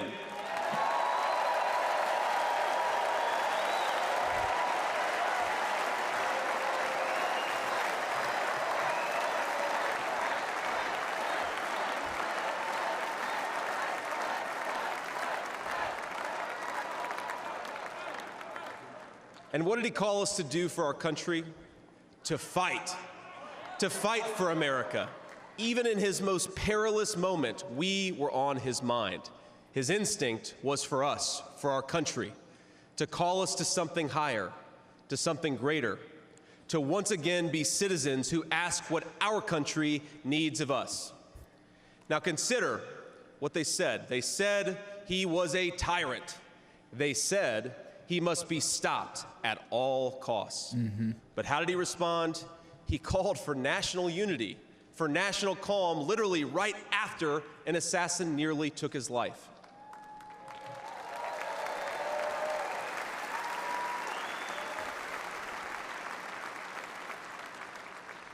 He remembered the victims of the terrible attack, especially the brave Corey Compertori, who gave his life to protect his family. God bless him. And then President Trump flew to Milwaukee and got back to work. Yeah.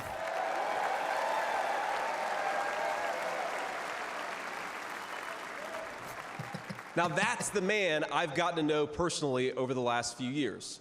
He is tough, and he is, but he cares about people. He can stand defiant against an assassin one moment and call for national healing the next. He is a beloved father and grandfather, and of course, a once-in-a-generation business leader. He's the man who is feared by America's adversaries, but 2 nights ago, and I'll share a moment, said goodnight to his 2 boys, told them he loved them, and made sure to give each of them a kiss on the cheek. And I will say, Don and Eric squirmed the same way my 4-year-old does when his daddy tries to give him a kiss on the cheek. Sorry, guys. Yes, He is all those things, but tonight we celebrate he is our once and future President of the United States of America.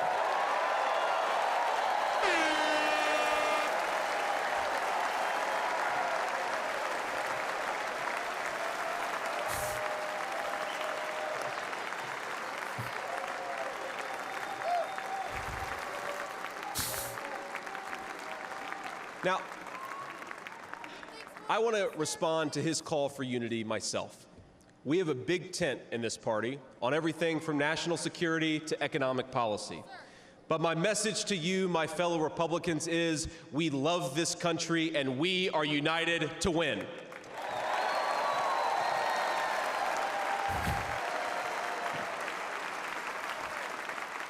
Right. Now, I think our disagreements actually make us stronger. That's what I've learned in my time in the United States Senate, where sometimes I persuade my colleagues and sometimes they persuade me. It's good. And my message to my fellow Americans, those watching from across the country, is shouldn't we be governed by a party that is unafraid to debate ideas and come to the best solution?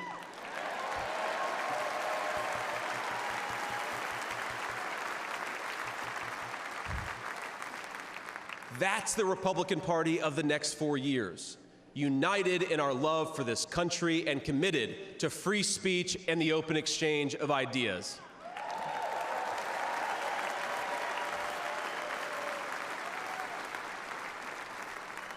And so tonight, Mr. Chairman, I stand here humbled, and I'm overwhelmed with gratitude to say I officially accept your nomination to be Vice President of the United States of America.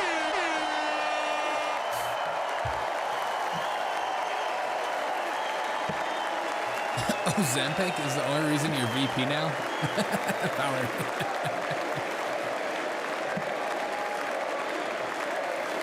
Ozempic is everyone's president. JD.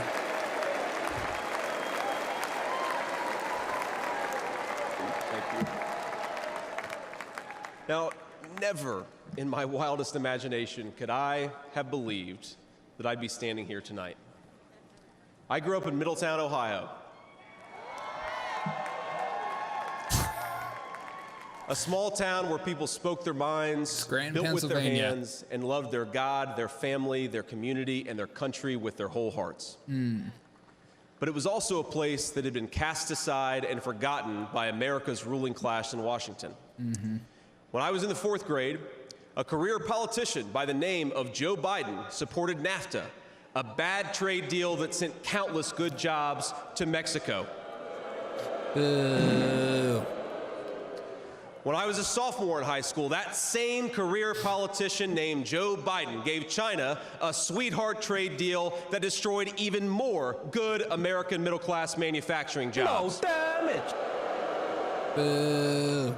When I was a senior in high school, that same Joe Biden supported the disastrous invasion of Iraq, and at each step of the way, in small towns like mine in Ohio or next door in Pennsylvania or Michigan, in states all across our country, jobs were sent overseas and our children were sent to war.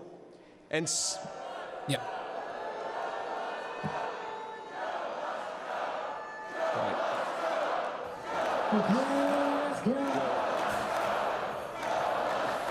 It's not loud enough.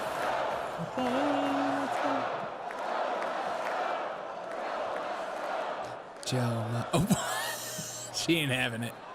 I agree. And somehow, a real estate developer from New York City by the name of Donald J. Trump was right on all of these issues while Biden was wrong.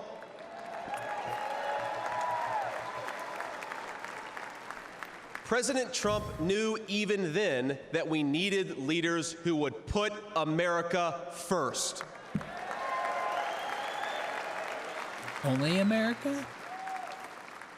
Now, thanks to these policies that Biden and other out-of-touch politicians in Washington gave us, our country was flooded with cheap Chinese goods, with cheap foreign labor, and in the decades to come, deadly Chinese fentanyl. Joe Biden screwed up, and my community paid the price. Now, I was lucky. Despite the closing factories and the growing addiction in towns like mine, in my life, I had a guardian angel by my side. She was an old woman who could barely walk, but she was tough as nails. I called her Mamaw, the name we hillbillies gave to our grandmothers. Shout out to Mamaw. Mamaw raised me as Mamaw raised me as my mother struggled with addiction. Mamaw was in so many ways a woman of contradiction. She loved the Lord, ladies and gentlemen. She was a woman of very deep Christian faith.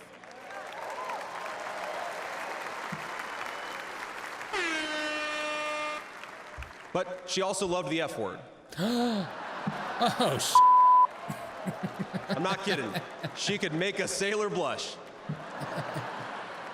Now, she once told me, we don't say that when word she in this found out house. that I was spending too much time with a local kid who was known for dealing drugs, that if I ever hung out with that kid again, she would run him over with her car. That's one way of doing it. That's true. It's like Uncle Buck. And she said, JD, no one will ever find out about it. Oh. She a bad mother, shut your mouth. Mama. Now, thanks to that Mamaw, things Mamaw worked out for rocks. me. After 9/11, I did what thousands of other young men my age did in that time of soaring patriotism and love of country. I enlisted in the United States Marines. I'm more of a Coast Guard guy myself. Emotional damage. Semper Fi to my fellow Marines. Now, I left the Marines after 4 years and went to the Ohio State University.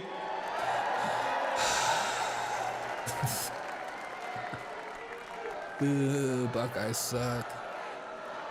I'm sorry, Michigan. I had to get that in there. Not just Michigan. Everyone hates you. Even this guy.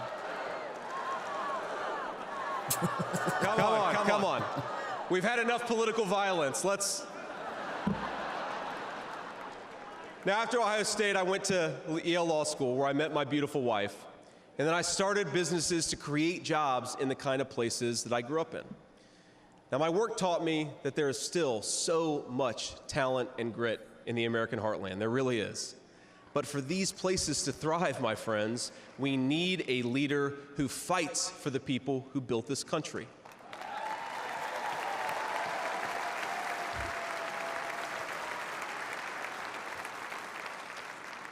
We need a leader who's not in the pocket of big business, but answers to the working man, union and non-union alike.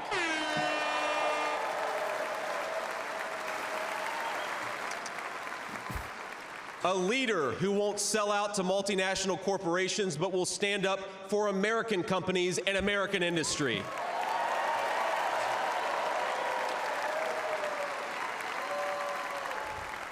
A leader who rejects Joe Biden and Kamala Harris's Green New scam and fights to bring back our great American factories. We need President Donald J. Trump. Yeah.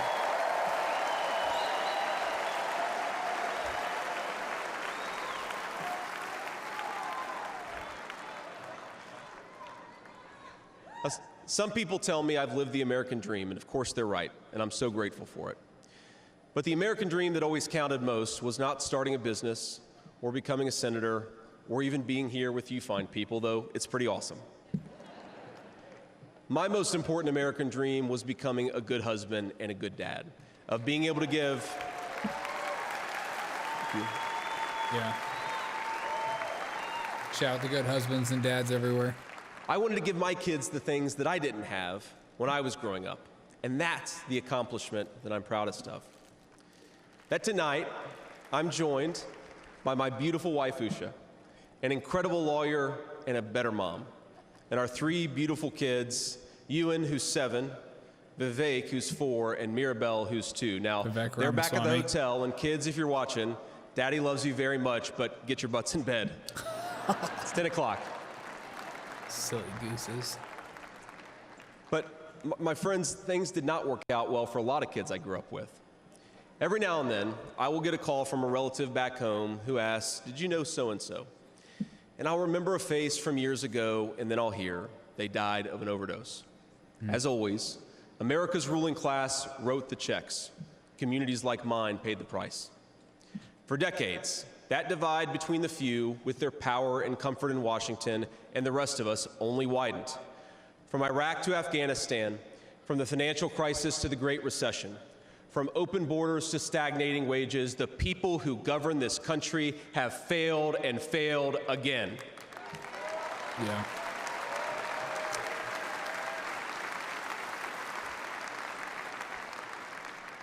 That is, of course, until a guy named Donald J. Trump came along. That's good.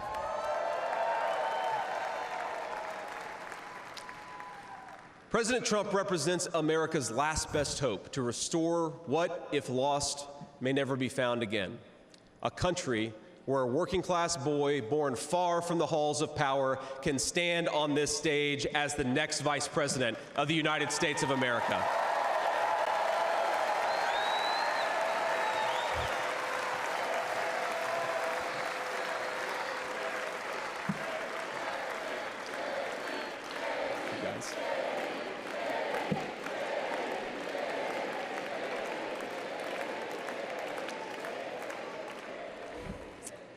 But my fellow Americans here in this stage and watching at home, this moment is not about me, it's about all of us, and it's about who we're fighting for. It's about the auto worker in Michigan wondering why out-of-touch politicians are destroying their jobs.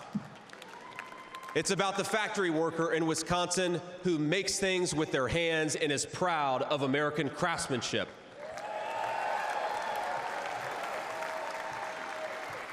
It's about the energy worker in Pennsylvania and Ohio who doesn't understand why Joe Biden is willing to buy energy from tin-pot dictators across the world when he could buy it from his own citizens right here in our own country.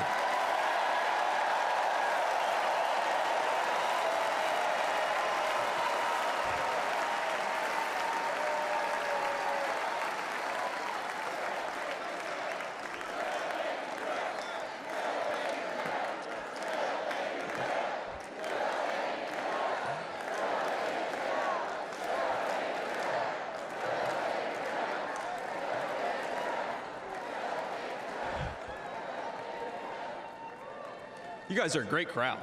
Wow. Been waiting for you for a while, man. And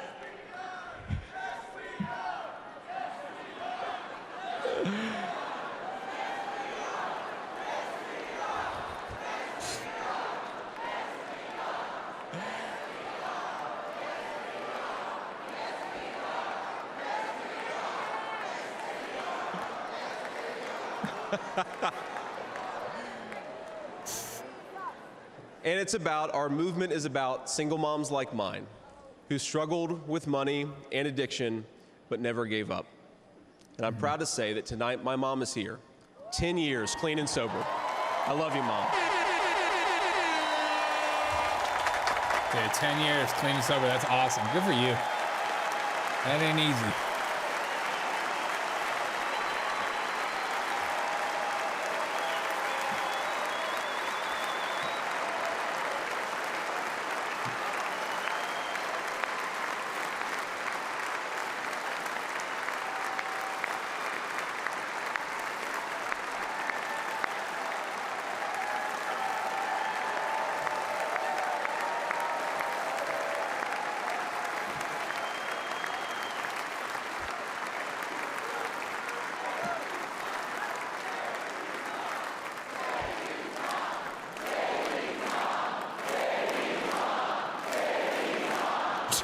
JD's mom. I was like, what are they saying?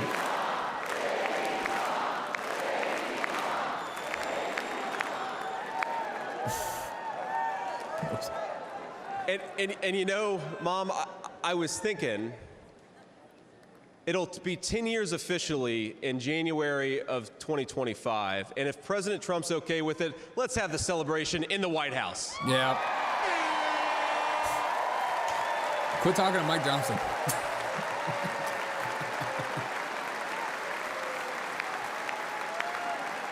Mike is sweeping in, JD. You better watch out, brother.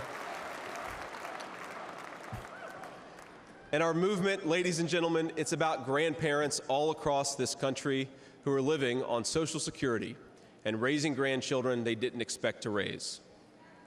And while we're on the topic of grandparents, let me tell you another Mamaw story. Finally. Now, my Mamaw died shortly before I left for Iraq in 2005. And when we went through her things, we found 19 loaded handguns. They were... Come on. One in every corner of the house.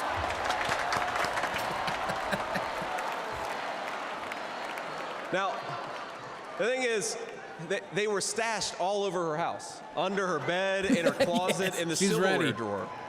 You never know. And we wondered what was going on, and it occurred to us that towards the end of her life, Mamaw couldn't get around so well. And so this frail old woman made sure that no matter where she was within arm's length of whatever she needed to protect her family. That's who we fight for. That's American spirit. Good.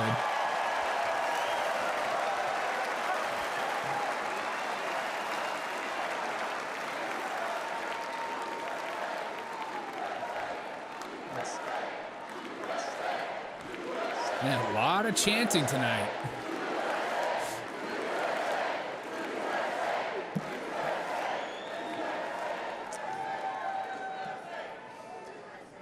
Now, Joe Biden has been a politician in Washington for longer than I've been alive, 39 years old. Kamala Harris is not much further behind. For half a century, he's been the champion of every major policy initiative to make America weaker and poorer. And in 4 short years, Donald Trump reversed decades of betrayals inflicted by Joe Biden and the rest of the corrupt Washington insiders.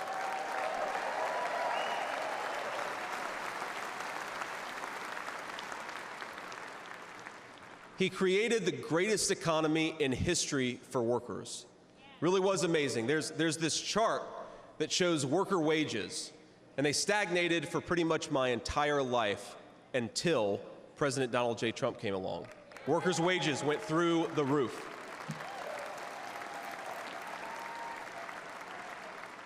Great chart. And just imagine what he's going to do when we give him 4 more years. I'm going to come.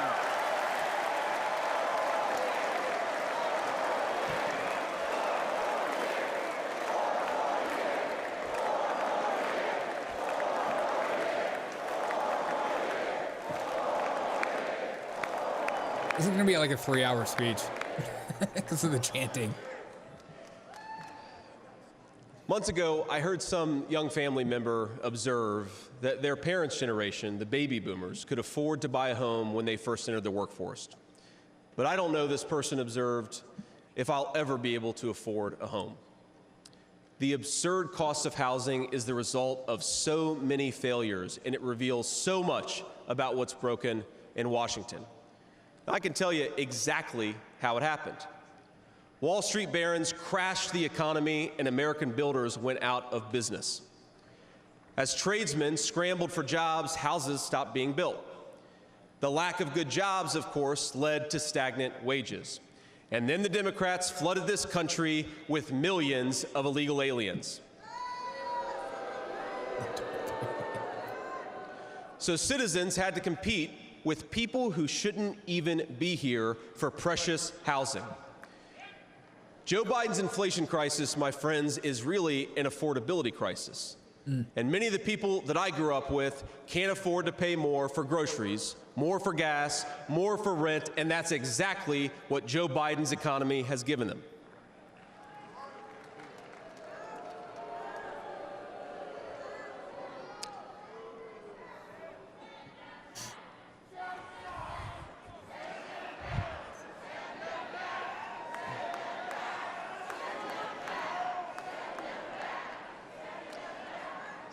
So prices soared, dreams were shattered, and China and the cartels sent fentanyl across the border, adding addiction to the heartache. But ladies and gentlemen, that is not the end of our story. Yeah. We've heard about villains and their victims. I've talked a lot about that, but let me tell you about the future. President Trump's vision is so simple and yet so powerful. We're done, ladies and gentlemen, catering to Wall Street. We'll commit to the working man.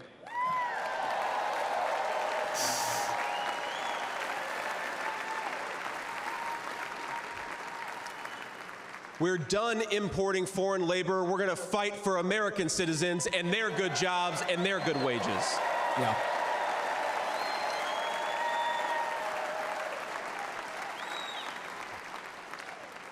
We're done buying energy from countries that hate us. We're going to get it right here from American workers in Pennsylvania and Ohio and across the country.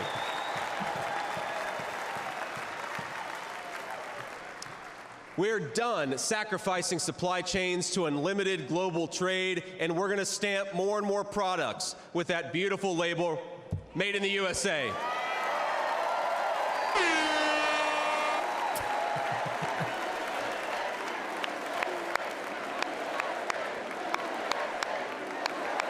Let the man talk.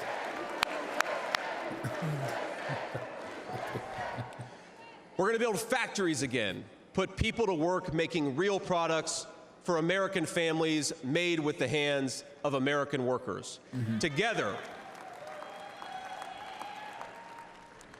we will protect the wages of American workers and stop the Chinese Communist Party from building their middle class on the backs of American citizens.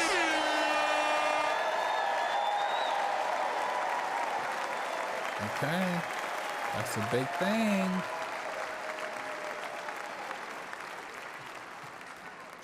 Together, we will make sure our allies share in the burden of securing world peace. No more free rides for nations that betray the generosity of the American taxpayer.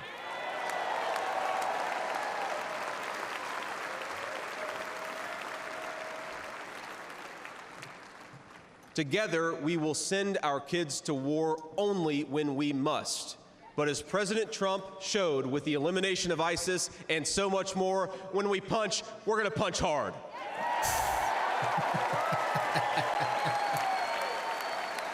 This guy punches.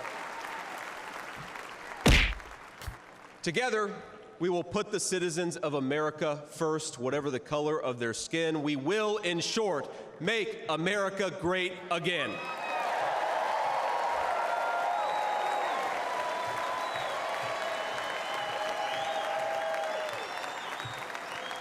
USA. You know, one of the things that you hear people say sometimes is that America is an idea. And to be clear, America was indeed founded on brilliant ideas like the rule of law and religious liberty, things written into the fabric of our Constitution and our nation. But America is not just an idea. It is a group of people with a shared history and a common future. It is, in short, a nation. Now, it is part of that tradition, of course, that we welcome newcomers. But when we allow newcomers into our American family, we allow them on our terms.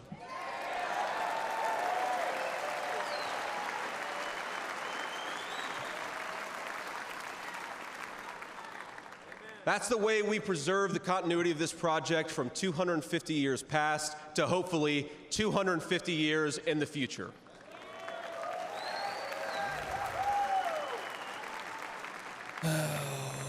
And let me illustrate this with a story, if I may. I'm, of course, married to the daughter of South Asian immigrants to this country. Incredible people. People who genuinely have enriched this country in so many ways. And of course, I'm biased because I love my wife and her family, but it's true. Now, when I proposed to my wife, we were in law school, and I said, honey, I come with $120,000 worth of law school debt and a cemetery plot on a mountainside in eastern Kentucky.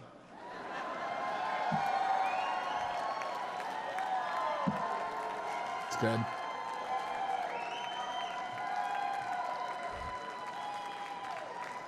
And I guess standing here tonight, it's just gotten weirder and weirder, honey. But that's what she was getting. Now, that cemetery plot in eastern Kentucky is near my family's ancestral home. And like a lot of people, we came from the mountains of Appalachia into the factories of Ohio, Pennsylvania, Michigan, and Wisconsin.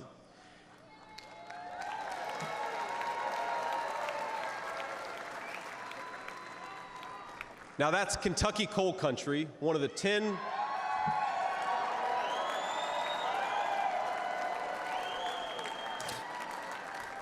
Jerry, if you keep it up, I'm going to put you in timeout. It's one of the 10 poorest counties in the entire United States of America. Drunk texting. They are very hardworking people, and they're very good people. They're the kind of people who would give you the shirt off their back even if they can't afford enough to eat. And our media calls them privileged and looks down on them. But they love this country, not only because it's a good idea, but because in their bones they know that this is their home. And it will be their children's home, and they would die fighting to protect it. Yeah.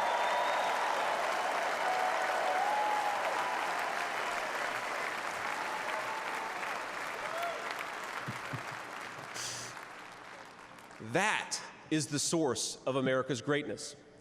As a United States Senator, I get to represent millions of people in the great state of Ohio with similar stories, and it is the great honor of my life. Now, in that cemetery, there are people who were born around the time of the Civil War. And if, as I hope, my wife and I are eventually laid to rest there, and our kids follow us, there will be 7 generations just in that small mountain cemetery plot in eastern Kentucky. 7 generations of people who have fought for this country, who have built this country, who have made things in this country, and who would fight and die to protect this country if they were asked to.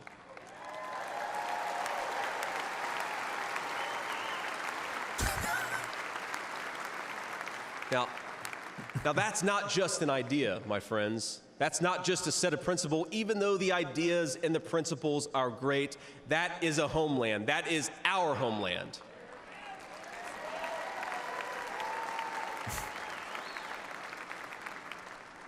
People will not fight for abstractions, but they will fight for their home. And if this movement of ours is going to succeed, and if this country is going to thrive, our leaders have to remember that America is a nation and its citizens deserve leaders who put its interests first.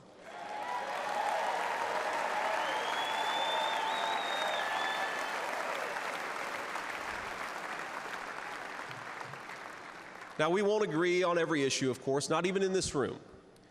We may disagree from time to time about how best to reinvigorate American industry and renew American family. That's fine. In fact, it's more than fine. It's good. But never forget that the reason why this united Republican Party exists, why we do this, why we care about those great ideas and that great history is that we want this nation to thrive for centuries to come.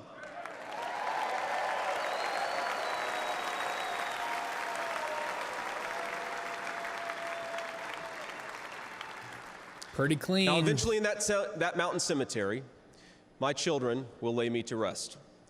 And when they do, I would like them to know that thanks to the work of this Republican Party, the United States of America is as strong and as proud and as great as ever.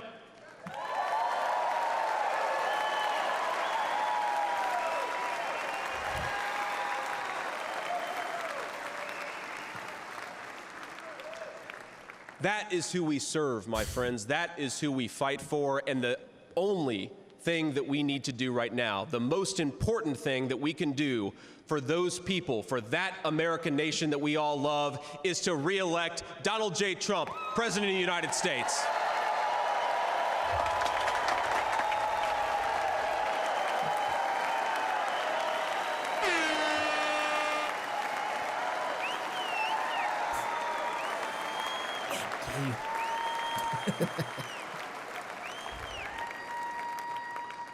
Mr. President, I will never take for granted the trust you have put in me. And what an honor it is to help achieve the extraordinary vision that you have for this country.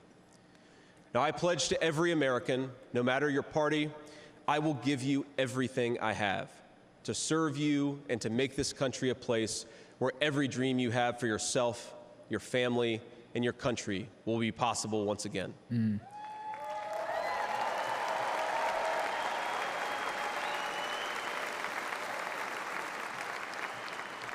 A pretty long speech. And I promise you one more thing. To the people of Middletown, Ohio, and all the forgotten communities in Michigan, Wisconsin, Pennsylvania, and Ohio, and every corner of our nation, I promise you this: I will be a vice president who never forgets where he came from. Those are the states he's going after.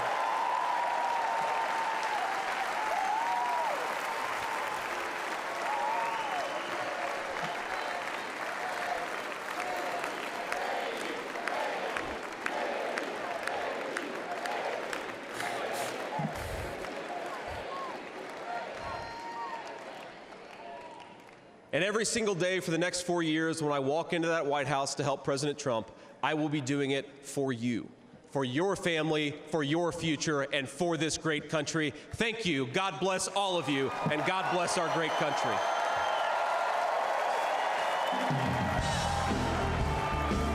Okay.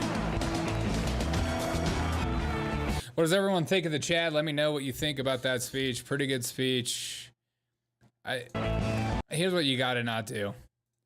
You cannot compare him to Trump. He's not, everyone's going to compare and say it's not like Trump. He's Trump's VP, but he's not Trump speaking. I don't know if there'll ever be a Republican nominee who's that exciting to watch for speeches. He's a cutthroat guy, but, you know, not the most vibrant. It was good. It's good to see the crowd going after it. Family, doing a little huggies.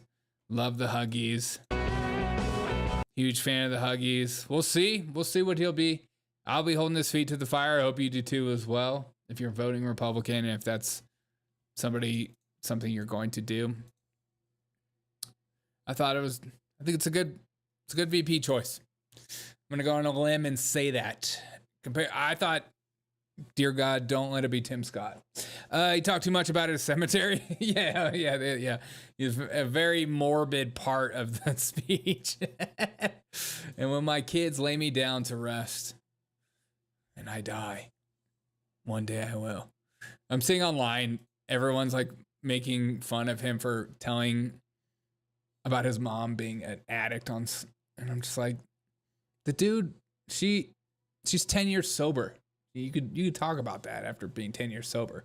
It's a beautiful thing. Anybody that's done anything in recovery, worked with addicts, been around addicts, and they're in sobriety, some of the hardest working, most amazing people I've ever met in my life are addicts who are in sobriety. It is not easy. That's a very long road. And especially the fact that they still have a relationship between each other says a lot about him, and it says a lot about her. It's not anybody that knows anything about addiction knows it rips families apart. So it's good to see that they're still together. I don't think it's a political thing. That doesn't feel fake to me based on what was just happening. You know, time will tell, but whatever. He talked too much about the cemetery, called Trump Hitler. Valerie, he did call Trump Hitler at one point, but he did come out and apologize and say he was wrong about that. And I welcome that. If we're going to be idiots who just hold people's comments from 10 years ago and say, oh, this is what you still believe. That sounds like a stupid mentality to want to have. What's this? Is this just calling it over? Delegates and alternates, Oh, snore. Who cares? Republicans around the world, I want to be in America where people can have freedom of ideas and people can have freedom to change. If I'm held to account of everything I believed 10 years ago, look, I voted for Lindsey Graham at one point in my life. That was like the dumbest thing I've ever done in my life. I'm still repenting over that. Miles VP, Hakeem Jeffries. Oh, that's probably a good shout out. Okay, if Kamala's going to be the next running for president for the Democratic Party and Joe Biden actually bows out, it's going to be Jill Biden. We'll have an all-female ticket. Everyone will be excited about that. Might as well just, let them both run and then they can both lose and the Democrats have to never see them again. I feel like that's what they'll do to these people. He's not a billionaire. The thing that JD has that no other politician has is the drug addiction story. And that story is going to touch the hearts and minds of so many people in America that are actually affected by that. And you would think a guy that was riddled with that and his family and his mother overcoming is going to actually do something about the fentanyl epidemic and drug epidemic in our streets in inner city America. You know, the one thing that everyone in politics likes to pretend is not a thing. I hope that he actually makes a huge change in that and things change, because we shouldn't be a country that allows open fentanyl, open drug markets in our inner cities. That shouldn't be a thing. That's a third world country thing. And our politicians, our rich politicians, pretend like it's not an issue. It's one of the biggest issues in America. It's one of the hardest things to fix, and that's why they'll never fix it. But we'll see if JD actually goes after it. Hopefully he'll make some kind of thing forward. All right, guys. Oh, look at this. New York Magazine just put out their new thing. Look at this. Look at that. God. Hope you guys have a wonderful rest of your night. See you guys live for tomorrow night. For the next night of the the Republican Party. It's going to be an amazing night. Drop a like on this video if you do not mind. I'd greatly appreciate it. We'll have